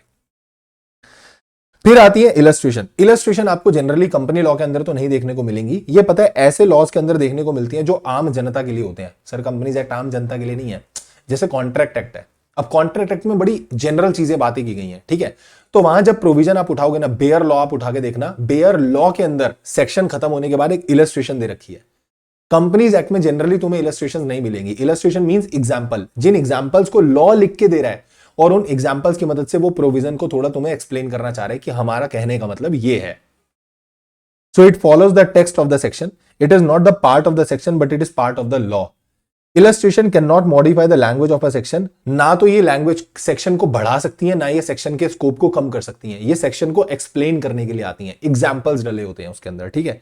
और अगर कोई भी कॉन्ट्राडिक्शन हुआ बिटवीन सेक्शन एंड इलस्ट्रेशन तो हमेशा सेक्शन प्रिवेल करेगा। ये मत बोलना इलस्ट्रेशन से तो ये मीनिंग निकल के आ रहा है, गलत हो गया एग्जांपल, कोई बात नहीं, बट सेक्शन में जो लिखा वही प्रिवेल करेगा। नेक्स्ट आता है प्रोवाइजो। सर प्रोवाइजो क्या बोलता है? प्रोवाइजो जनरली लोग ऐसा बोलते हैं कि प्रोवाइजो डाला जाता है कभी किसी चीज की एक्सेप्शन क्रिएट करने के लिए, ठीक है। अब proviso is generally to except something out of the law which would be within it if the proviso was not there। मतलब ये वाले केस को प्रोवाइजो ने बाहर निकाल के इसके लिए अलग केस बता दिया। अगर प्रोवाइजो ना होता तो ये वाला भी जो केस है ये जनरल केस में ही कवर हो जाता। तो प्रोवाइजो कुछ एक्सेप्शंस क्रिएट करता है, बट हमेशा ऐसा नहीं होता कि प्रोवाइजो हमेशा एक्सेप्शन ही क्रिएट करेगा। अब proviso is embedded in the main body of the section and becomes integral part. एक कार्डिनल रूल है कि proviso of the law only includes the field which is covered by the main provision. ये ध्यान रखना, proviso हमेशा उसी के exception create कर सकता है जिस सेक्शन के साथ प्रोवाइजो डाला हुआ है। जैसे सेक्शन 19 में प्रोवाइजो डाला हुआ है कि सब्सिडरी कंपनी होल्डिंग कंपनी के शेयर नहीं खरीद सकती, जनरली मना किया हुआ है, बट प्रोवाइजो डाला हुआ है कि अगर एज अ ट्रस्टी खरीदे हुए हैं तो ठीक है, अगर सब्सिडरी बनने से पहले खरीदे थे तो होल्ड कर सकते हो। तो बोल रहा है क्या सेक्शन 19 का जो प्रोवाइजो है वो सेक्शन 20 की भी एक्सेप्शन क्रिएट कर देगा? क्या वो 21 की भी एक्सेप्शन क्रिएट कर देगा? नहीं, प्रोवाइजो सिर्फ उसके लिए बना है जो मेन प्रोविजन जिसमें प्रोवाइजो डाला गया वो सिर्फ उसको इंक्लूड करेगा, बाकी सबको नहीं। ऑर्डिनरली प्रोवाइजो कभी भी स्कोप सेक्शन का बढ़ा नहीं सकते, प्रोवाइजो कभी सेक्शन का स्कोप बढ़ा नहीं सकता, बट ऐसे केसेस देखे गए हैं जहां प्रोवाइजो में एक्सेप्शन नहीं है बल्कि वो सेक्शन बढ़ा रहा है। और मैं इसका तुमको रियल एग्जांपल दे सकता हूं। अगर आप सेक्शन 149 सबसेक्शन 1 का प्रोवाइजो 2 उठा के देखो, ऑल्दो तुमने इंटर में नहीं पढ़ा इसको या फाइनल में पढ़ोगे, but companies act section 149 subsection 1 proviso 2 if you will pick up, उठाओ प्रोवाइजो 2, और प्रोवाइजो 2 में विमेन डायरेक्टर का कॉन्सेप्ट लाया गया है। भाई दुनिया तो बोलती है प्रोवाइजो एक्सेप्शन क्रिएट करने के लिए आता है, बट आप उठा के देख लो 149 सबसेक्शन 1 के प्रोवाइजो 2 में, बल्कि क्या बोल रहा है वो कि एक नया प्रोविजन जन्म दे रहा है उससे, तो एक्सेप्शन थोड़ी है वो उसकी। 149 सबसेक्शन 1 डायरेक्टर्स की बात करता है कि कंपनी में मैक्सिमम 15 डायरेक्टर हो सकते हैं। जो फर्स्ट प्रोवाइजो है ना इस सेक्शन का, फर्स्ट प्रोवाइजो वो बोलता है 15 से ज्यादा भी हो सकते हैं, एसआर पास करना पड़ेगा। उसके लिए एसआर पास कर देना, 15 से ज्यादा हो सकते हैं। और प्रोवाइजो 2 बोलता है कि विमेन डायरेक्टर होनी चाहिए कंपनी के अंदर। तो 2 एक्सेप्शन कहां से है? 149 तो डायरेक्टर्स की बात कर रहा है। तो बोल रहा है प्रोवाइजो जनरली तो स्कोप नहीं बढ़ाता, बट प्रोवाइजो भी कभी कभी सेक्शन को बढ़ाते हैं, एनहांस करते हैं, जिसका रियल एग्जांपल ये रहा 149 सबसेक्शन 1 के प्रोवाइजो। सबसेक्शन 1 बोल रहा है 15 से ज्यादा भी हो सकते हैं, पर एसआर पास करना पड़ेगा। ठीक है, प्रोवाइजो 2 क्या बोल रहा है? विमेन डायरेक्टर होनी चाहिए, मतलब इन कंपनीज के लिए विमेन डायरेक्टर। तो विमेन डायरेक्टर का कॉन्सेप्ट का जन्म ही कहां से हुआ? सेक्शन 149 सबसेक्शन 1 के प्रोवाइजो 2 से। तो बोल रहे देयर आर सम केसेस जहां पर यह पाया गया है प्रोवाइजो भी क्या कर सकते हैं, स्कोप ऑफ द सेक्शन बढ़ा सकते हैं। ठीक है, उसके बाद एक आता है एक्सेप्शनल क्लॉज और एक होता है सेविंग क्लॉज। प्रोवाइजो में, एक्सेप्शनल क्लॉज में और सेविंग क्लॉज में फर्क क्या होता है? अगर किसी सेक्शन के नीचे प्रोवाइजो दिया हुआ है तो प्रोवाइजो का मतलब है वो ऊपर वाले प्रोविजन को हटाकर सेपरेट केस बताएगा। मतलब प्रोवाइजो बोलेगा ऊपर जनरल प्रोविजन था, प्रोवाइडेड दैट इस केस में ये नहीं लगेगा, ये लगेगा।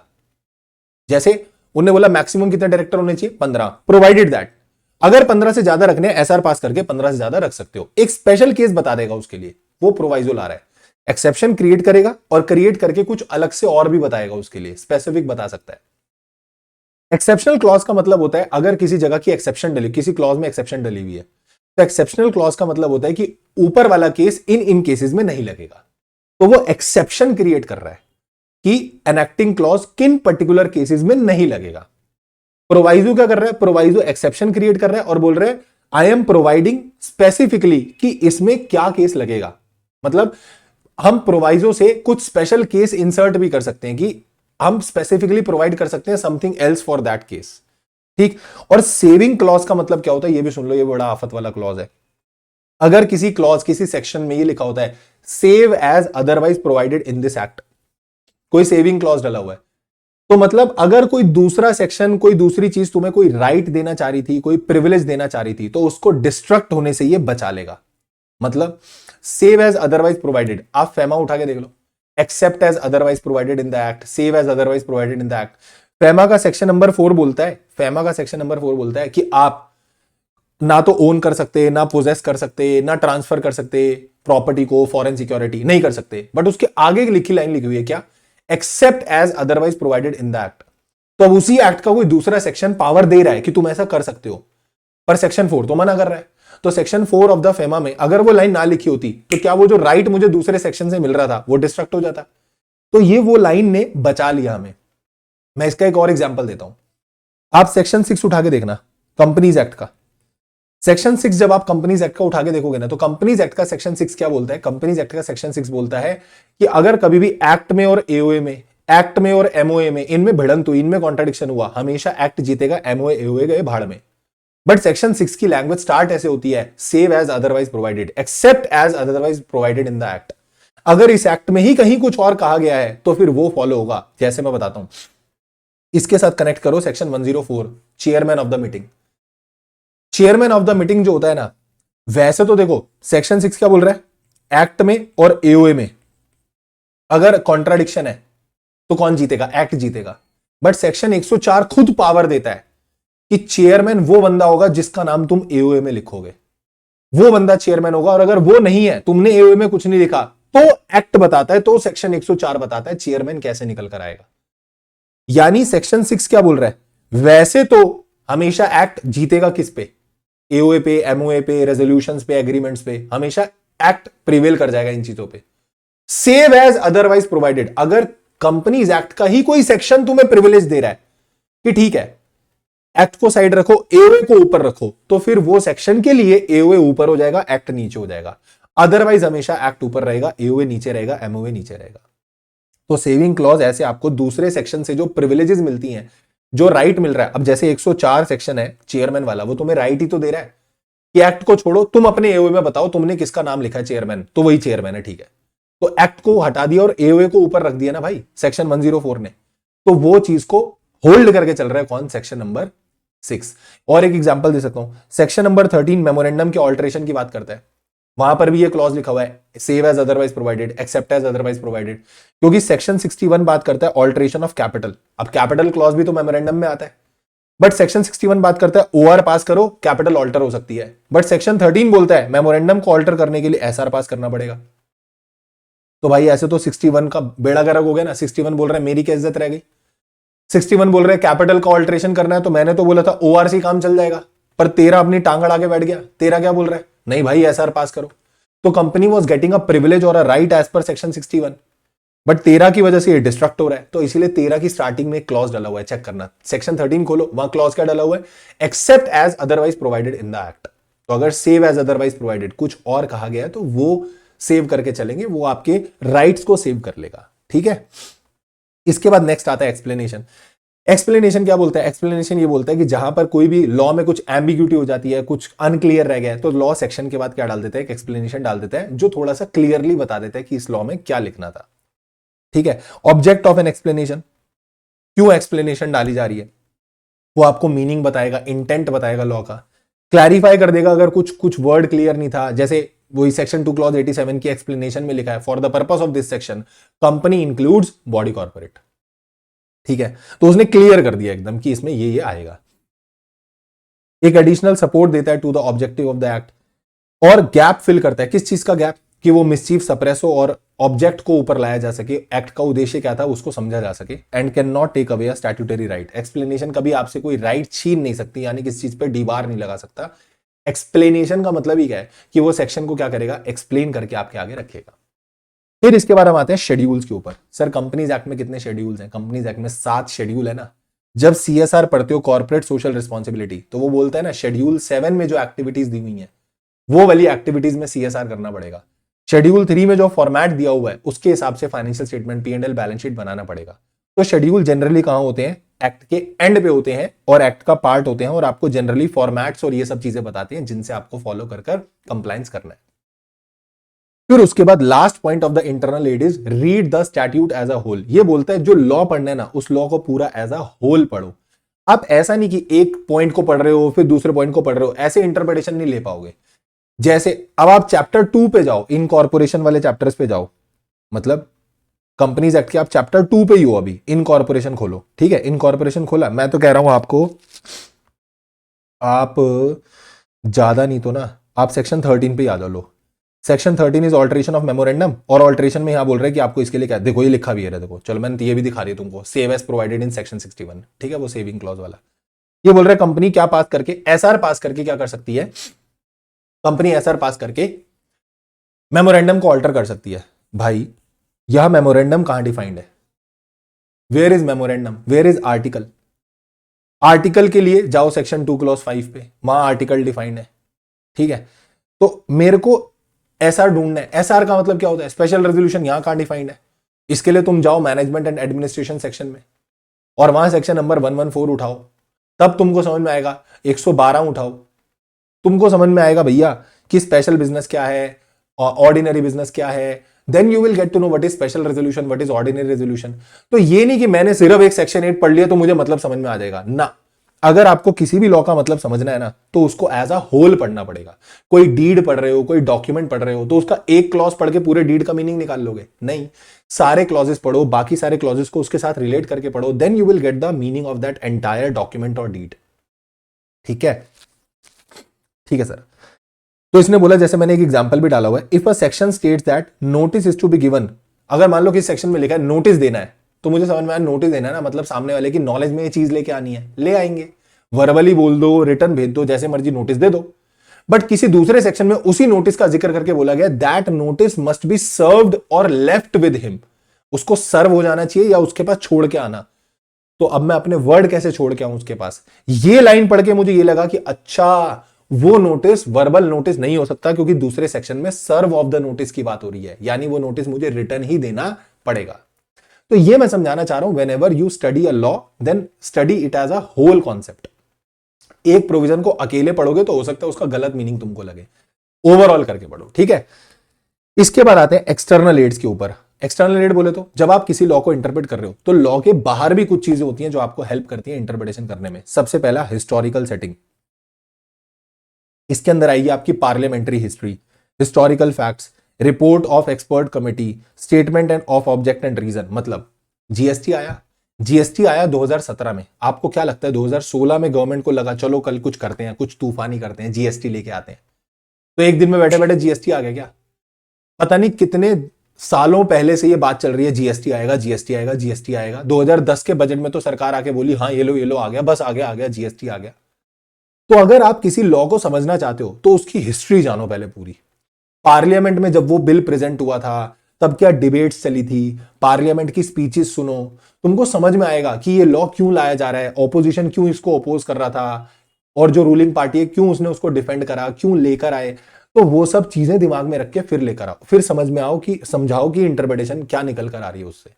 ठीक है, यानी you have to study the parliamentary history, you have to study the historical facts, you have to study the speeches, वो डिबेट देखो, पार्लियामेंट की रिपोर्ट्स देखो, वो सब चीजों से आपको हिंट लगेगा कि ये लॉ क्यों लाया गया। एक अच्छी इंटरप्रिटेशन आपको और निकल कर आएगी। For this we have to take help of all the external और historical fact which are relevant in understanding of the subject matter and the scope and object of the act.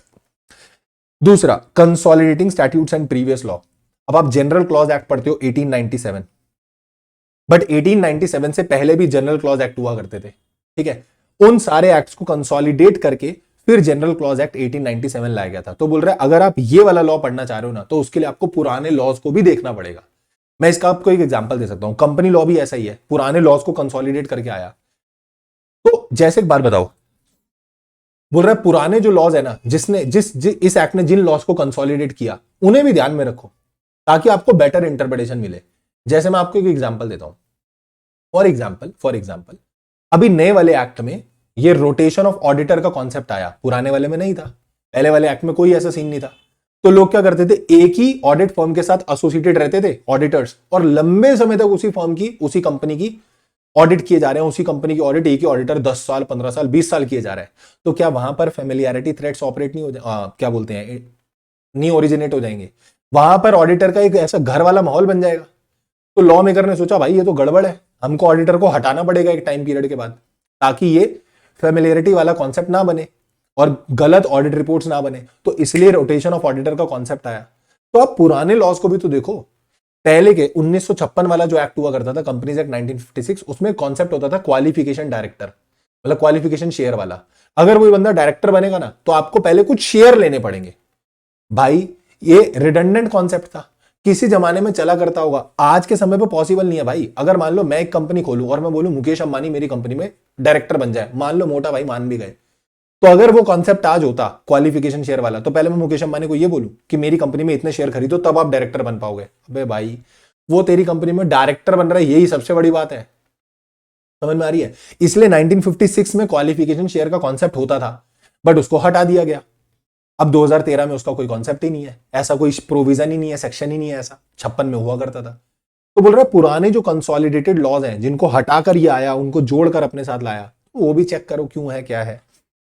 तीसरा, कभी कभी आपको यूजेज से चीजें समझ में आएंगी। मतलब कभी कभी ना कोई लॉ या किसी प्रोविजन की इंटरप्रिटेशन ना हमको इंडस्ट्री यूज से निकालनी पड़ती है। हमको ये देखना पड़ता है इंडस्ट्री में इस चीज को कैसे लिया जा रहा है। जैसे मर्जर एंड अमालगमेशन, ये वर्ड्स डिफाइंड नहीं है, बट हम इंडस्ट्री में ऐसा देखते हैं कि मर्जर को लोग क्या समझते हैं, अमालगमेशन को मतलब लोग क्या समझते हैं। लाइक मेरा बिजनेस आपके बिजनेस के साथ कंबाइन हुआ, आप बनाते हो मान लो शर्ट्स और हम बनाते हैं बुक्स, ठीक है। तो मैंने बोला हमारा बिजनेस कंबाइन हो रहा है और हम मिलकर काम करेंगे, मैं मर्ज हो गया आपके साथ। तो मर्जर का मतलब अब मेरी आइडेंटिटी खत्म, अब आप अपने वाला ही बिजनेस जो है वो कंटिन्यू करोगे, ठीक है, या मेरा वाला भी कंटिन्यू करोगे। अगर मेरा वाला भी कंटिन्यू करोगे तो इंडस्ट्री बोल रही है this is amalgamation, this is merger. मैं ये बोलना चाह रहा हूं कि आप ये देखो, लॉ में कहीं डिफाइंड नहीं है what is merger, what is amalgamation. Industry wise इसका मीनिंग निकाला जाता है। अच्छा अगर ये हो रहा है तो लोग इसको मर्जर का नाम दे रहे हैं, और ये हो रहा है तो लोग इसको अमालगमेशन का नाम दे रहे हैं। तो कभी कभी आपको यूजेज से भी इंटरप्रिटेशन निकालनी पड़ेगी, how people are commonly using that thing. लोग उसका नेचुरल लाइफ में क्या मीनिंग लेकर चल रहे हैं, कॉमनली लोग इससे क्या समझते हैं, तो वही मान लो फिर वैसा ही होता है, ठीक है। Where the language used in a statute is doubtful, then the usage, how that language has been interpreted and acted upon over a long period is considered to derive its true meaning.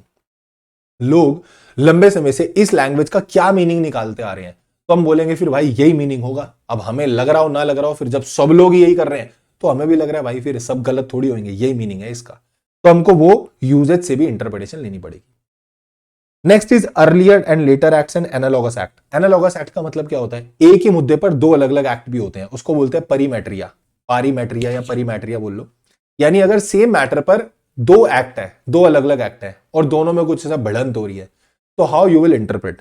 बोल रहे when there are different laws in परिमेट्रिया that is in a similar matter made at the different time, एक act पहले आया था, एक act उसके बाद आया, पर दोनों सेम ही चीजों के बारे में बात करते हैं, then they are to be interpreted as a one system. आप उसको यूनिफाइड सिस्टम की तरह पढ़ो, उनके आपस में कॉन्ट्राडिक्शन क्रिएट मत करो, एक जैसा उनको कंबाइन करके एक की तरह पढ़ो।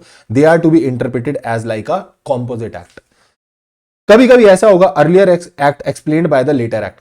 कभी कभी पुराना एक्ट जो पुराना एक्ट था, पुराने एक्ट में क्या लिखा था उस चीज का मीनिंग लेटर वाले एक्ट से समझ में आएगा कि अच्छा ये मीनिंग वहां पर निकाला जा रहा था। Not only the later act is interpreted in the light of earlier act. वैसे तो जनरली क्या होता है, पुराने एक्ट से नए वाले एक्ट का मीनिंग निकाला जाता है। पुराने एक्ट को अभी जैसे मैंने बोला पुराना एक्ट क्वालिफिकेशन शेयर वाला गया तो मुझे समझ में आया अच्छा उस समय होता करता था बट अभी नहीं होता, तो अभी इसलिए क्वालिफिकेशन शेयर नाम का कोई कॉन्सेप्ट नहीं है।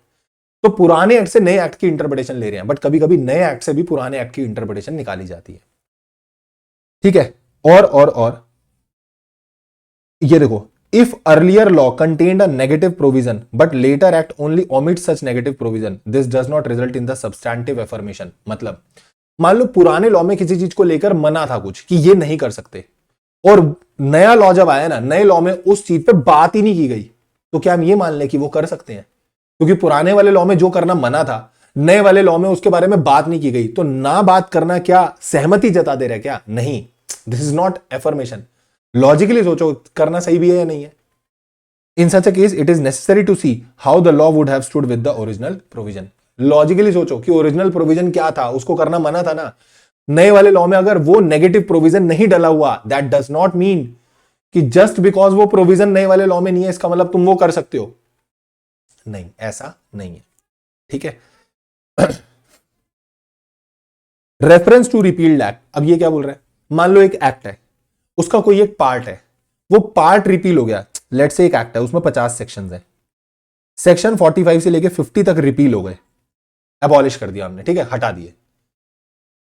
44 तक तो सेक्शन अभी भी है। ये 44 तक सेक्शन की इंटरप्रिटेशन अगर लेने के लिए मुझे कभी कभी इस रिपील्ड पार्ट का कुछ फॉलो करना पड़ा तो कर सकते हो। Where a part of an act is repealed, तो उसका ऑपरेशन खत्म हो जाता है, मतलब उसका ऑपरेटिव फोर्स खत्म।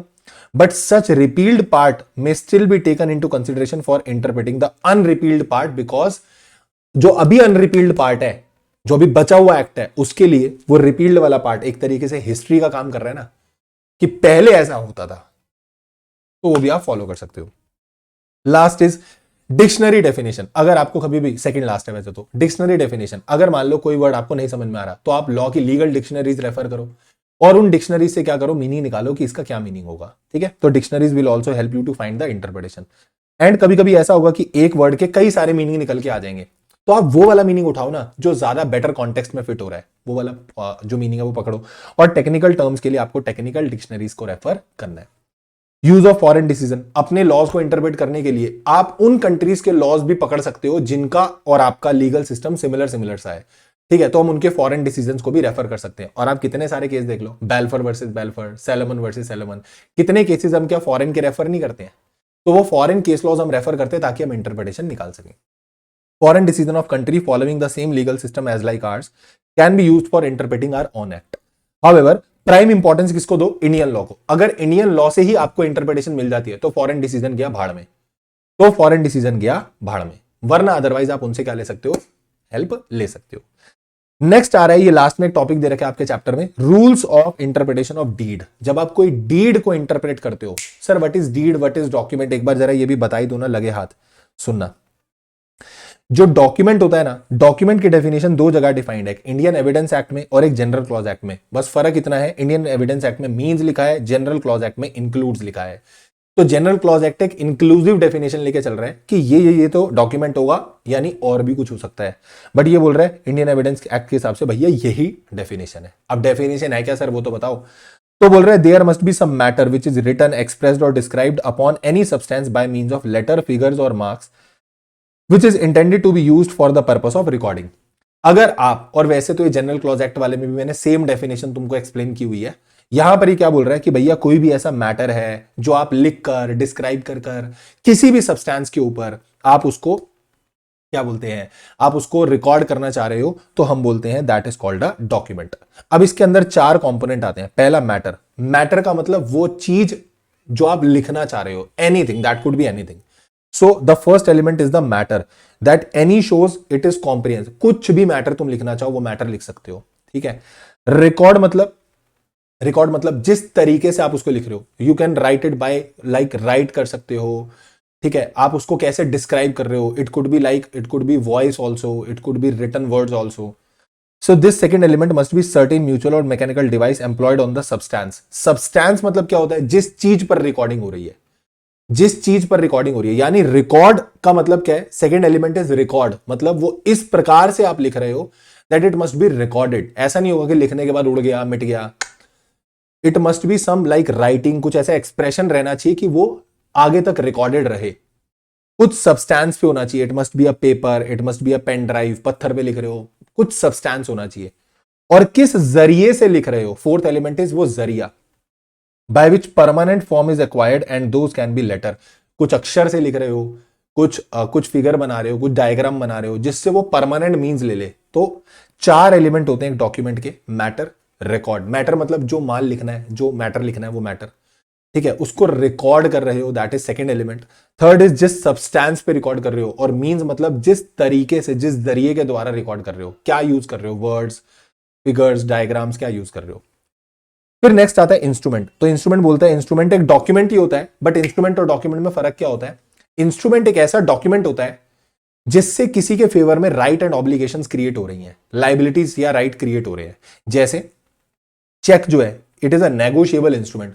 मैंने आपके नाम पे चेक काट के दिया, तो आपके फेवर में एक राइट क्रिएट हो गया कि आपको पेमेंट मिलेगी, और मेरे ऊपर एक ऑब्लिगेशन आ गई, मेरे अकाउंट से पैसे कटेंगे, आपके पास जाएंगे, तो वो एक इंस्ट्रूमेंट है।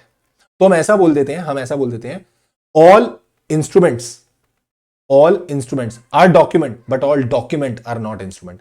हर डॉक्यूमेंट इंस्ट्रूमेंट नहीं होता। मैंने एक प्लेन पेपर लिया, मैंने अपना नाम लिख दिया करण, तो प्लेन पेपर पे लिखा गया नाम, क्योंकि एक मैटर रिकॉर्ड हो गया एक सब्सटेंस पे by the means of words, ठीक है, तो वो डॉक्यूमेंट है, बट इससे किसी के फेवर में कोई राइट लाइबिलिटी थोड़ी क्रिएट हुई, तो वो इंस्ट्रूमेंट नहीं है। But cheque will become a negotiable instrument. ऐसी डीड क्या होती है सर, डीड का मतलब जहां पर आप कोई अच्छा, डीड क्या है, डीड एक इंस्ट्रूमेंट है, क्योंकि डीड से तो हमेशा राइट्स एंड ऑब्लिगेशंस क्रिएट होंगी, विच इज सपोर्टिंग, सपोर्टिंग बोल लो या परपोर्टिंग बोल लो, एक ही बात है, to effect some legal disposition. मतलब अगर कोई लीगली डिस्पोजिशन का राइट है वो क्रिएट कर रहा है, like I am transferring my title to you, मैं आपको अपना कोई घर का टाइटल ट्रांसफर कर रहा हूं, तो हम सेल डीड बनाएंगे। मैं आपको एक घर को यूज करने का राइट दे रहा हूं, असाइन कर रहा हूं, तो कुछ ऐसा आप कुछ लीगली डिस्पोज ऑफ कर रहे हो, तो उसके लिए आप जो इंस्ट्रूमेंट बना रहे हो दैट इज कॉल्ड डीड, ठीक है। और हम ऐसा भी बोलते हैं ऑल डीड्स आर इंस्ट्रूमेंट। हर डीड इंस्ट्रूमेंट तो होगी, क्योंकि डीड के द्वारा राइट एंड ऑब्लिगेशन क्रिएट होती ही है, बट हर इंस्ट्रूमेंट डीड नहीं होता।